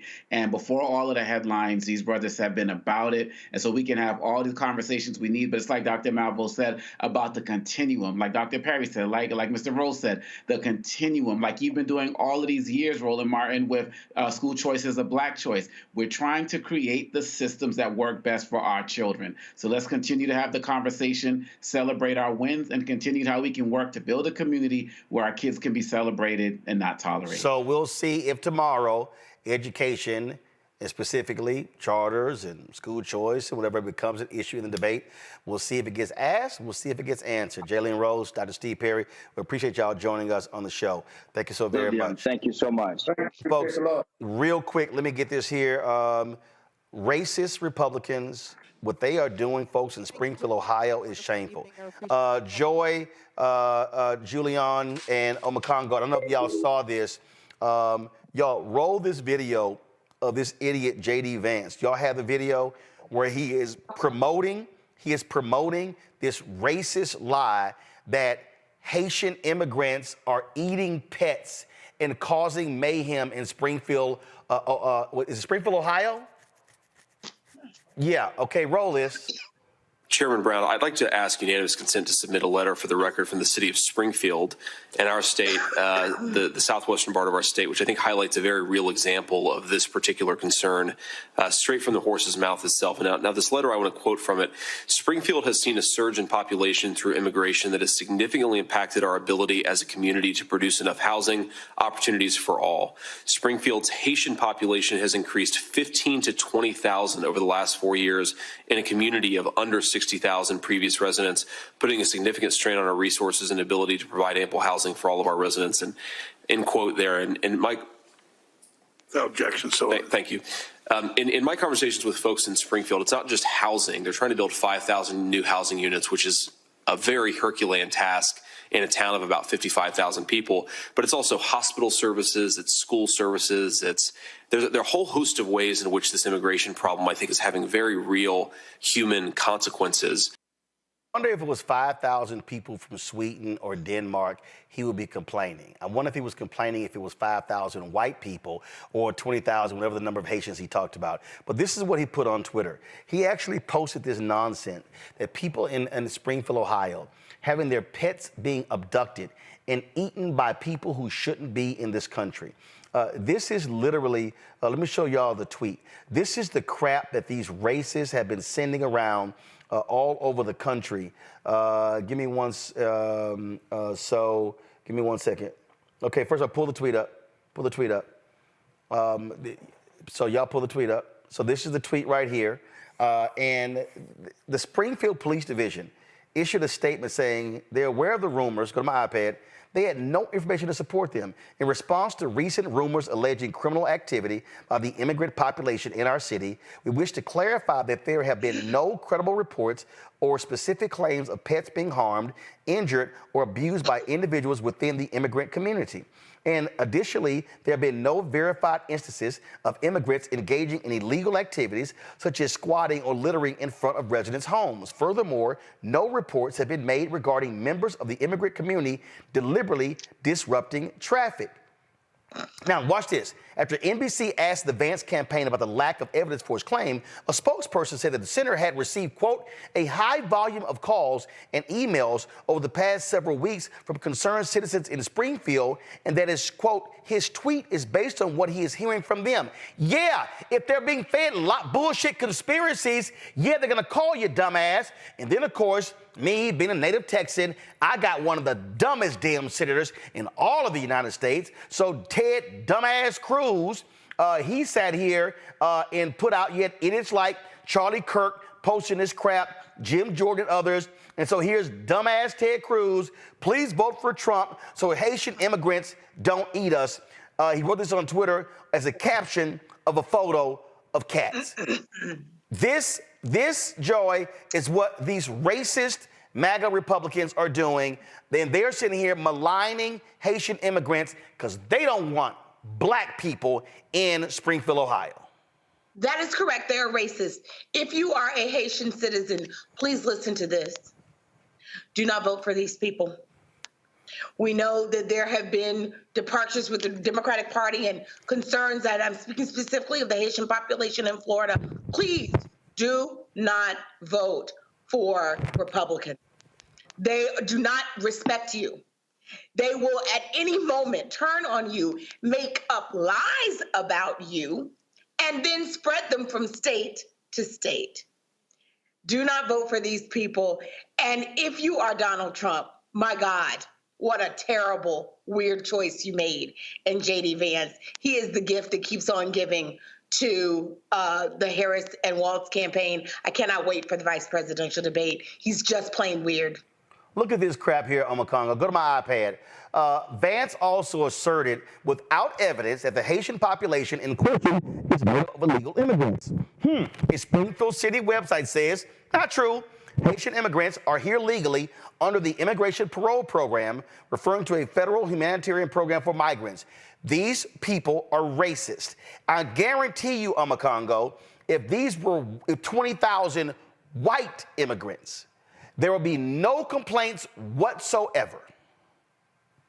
No complaints whatsoever at all. They are gearing up for a Trump win so they can bring in basically the 1950s version, a new 2020, 24, 25 version of Operation Wetback when, they deported so many, Latino people, including many who are American citizens. You can't do something like that without dehumanizing a people first and making other Americans think that it's okay. And as somebody who's Congolese American, having to deal with all of these type of stereotypes about being barbaric and being savage all of my life from what people will see on the media and the stories, this definitely hits home. But I know as black people in this country, period, we've had to deal with that through slavery. Just look at the images and the cartoons. Roland, these guys are just conjuring up every racist image and trope possible because they have no policies to run on. So they're doing what Donald Trump did in 2016, running on the politics of fear and the fear of a black neighbor, a fear of a black relative. And African Americans, you think people ain't going to see you and think you're Haitian and be like, oh, are you eating my cats? Like, they're coming for all of us. There is no middle ground here. And so this is the time where we got to call out, like you said, the direct racism. There is no middle ground, kind of racist. Oh, this is a racist idea. No, this is straight up racism, ignorance, and hate, because this is all they have to run on. They lost abortion issues. They're losing on DEI issues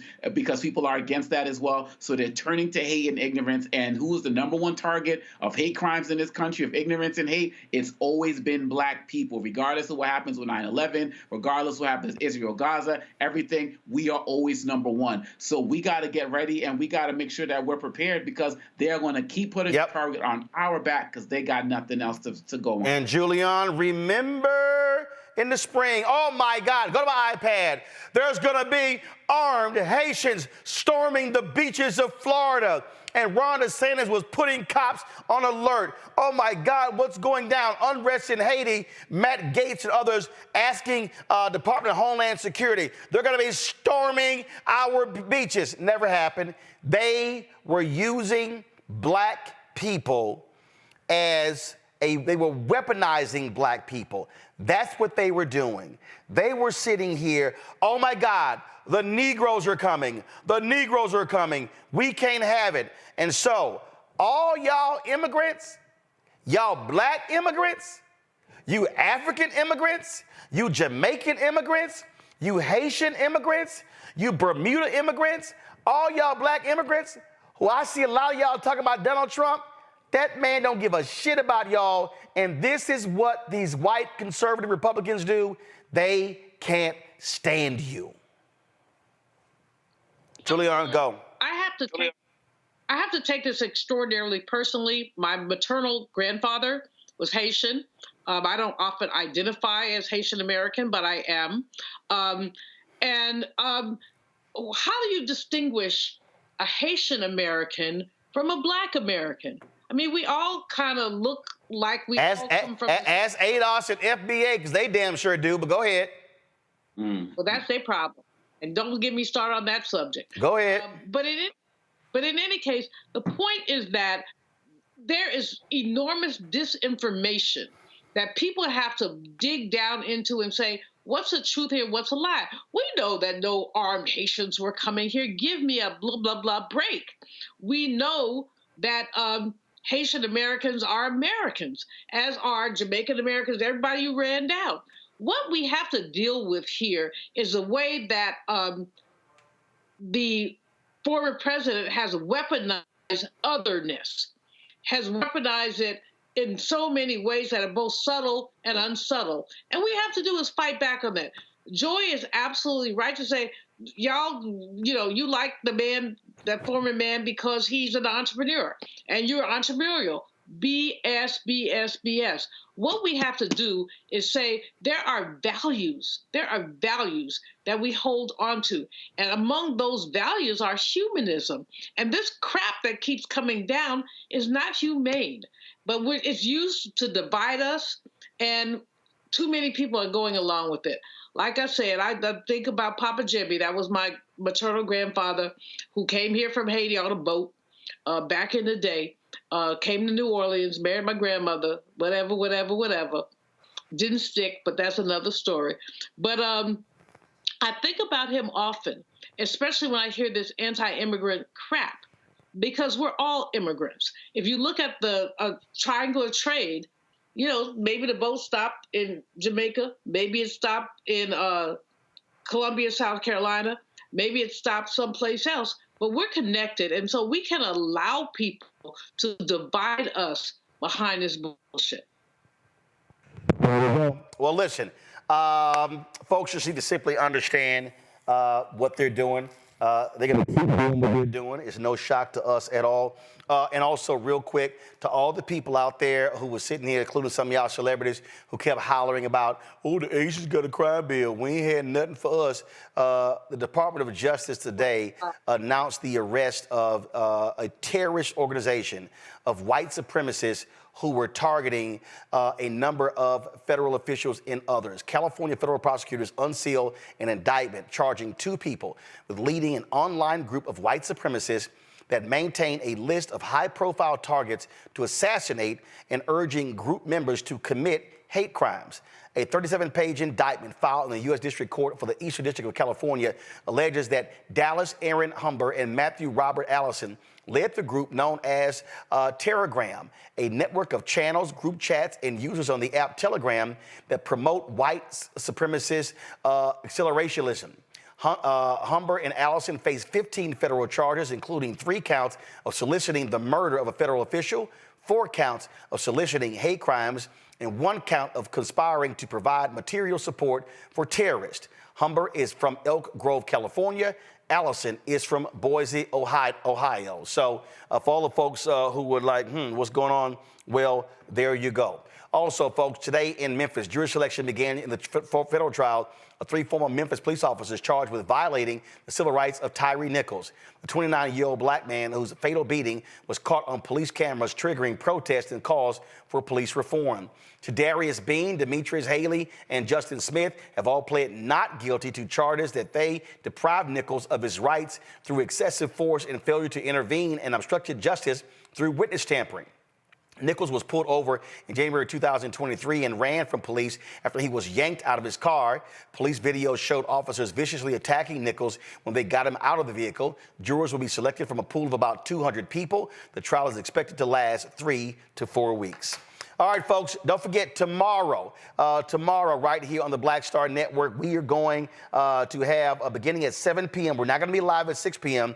We're going to be live tomorrow at 7 p.m. for our coverage of the ABC News presidential debate between Vice President Kamala Harris and that orange fool. And so just understand, we go live at 7 p.m. We're also doing this, folks, as a watch party with the Congressional Black Caucus. We're going to have members over here. Folks, we're going to have food, we're going to have a drink, we'll have our panel. It's going to be a great time.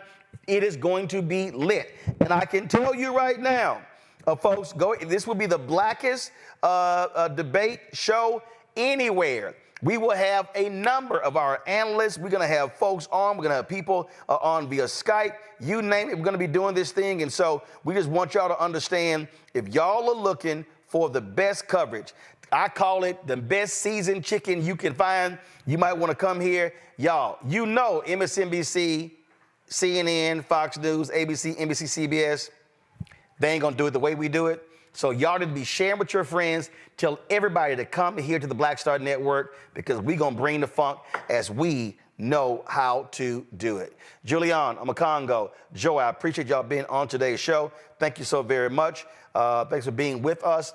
Folks, again, Wednesday, we will have our salute, pay tribute to James Earl Jones, who passed away this morning at the age of 93.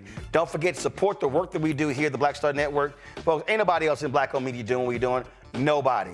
Not Black Enterprise, not Essence, not Ebony, not Urban One, not Blavity, not The Griot. Nobody is doing what we do here every single day. We are speaking to your issues with this show and the other shows on the Black Star Network the only way that we can. But your dollars are critical to our support.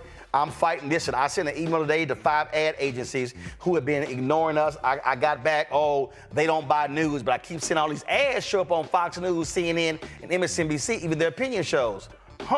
What's up with that? Send your check and money order. P.O. Box 57196, Washington, D.C. 20037-0196. Cash App, $RM Unfiltered. PayPal, R Martin Unfiltered. Venmo is RM Unfiltered. Zelle, Roland at RolandSMartin.com. Roland at RolandMartinUnfiltered.com. Download the Black Star Network app. Apple phone, Android phone, Apple TV, Android TV, Roku, Amazon Fire TV, Xbox One, Samsung Smart TV. All y'all people on YouTube, hit the damn like button. We should be at 2,000 likes. What the hell y'all playing around for? Hit the like button right now before I get off the air. Support us by getting White Fear. The Browning of America is making white folks lose their minds. Get the book at Ben Bella Books, Amazon, Barnes & Noble, IndieBound, Bookshop, Chapters, Books A Million, Target. Download the audio version on Audible as well. Again, tomorrow, folks, we are live, not at our normal 6 p.m. We're live at 7 p.m. tomorrow for our debate coverage right here on the Black Star Network. The ABC presidential debate between Vice President Kamala Harris and that dumbass. Live at 8 p.m. Eastern, in addition to our watch party with the Congressional Black Caucus. Can't wait to have them in the house. Folks, we will see y'all tomorrow for the blackest debate show in America. Holla! Black Star Network is here. Oh, no punches! I'm real revolutionary right now. Thank you for being the voice of Black America. All momentum we have now, we have to keep this going. The video looks phenomenal. See, there's a difference between Black Star Network and Black-owned media and something like CNN. You can't be Black-owned media and be scared. It's time to be smart. Bring your eyeballs home. You dig?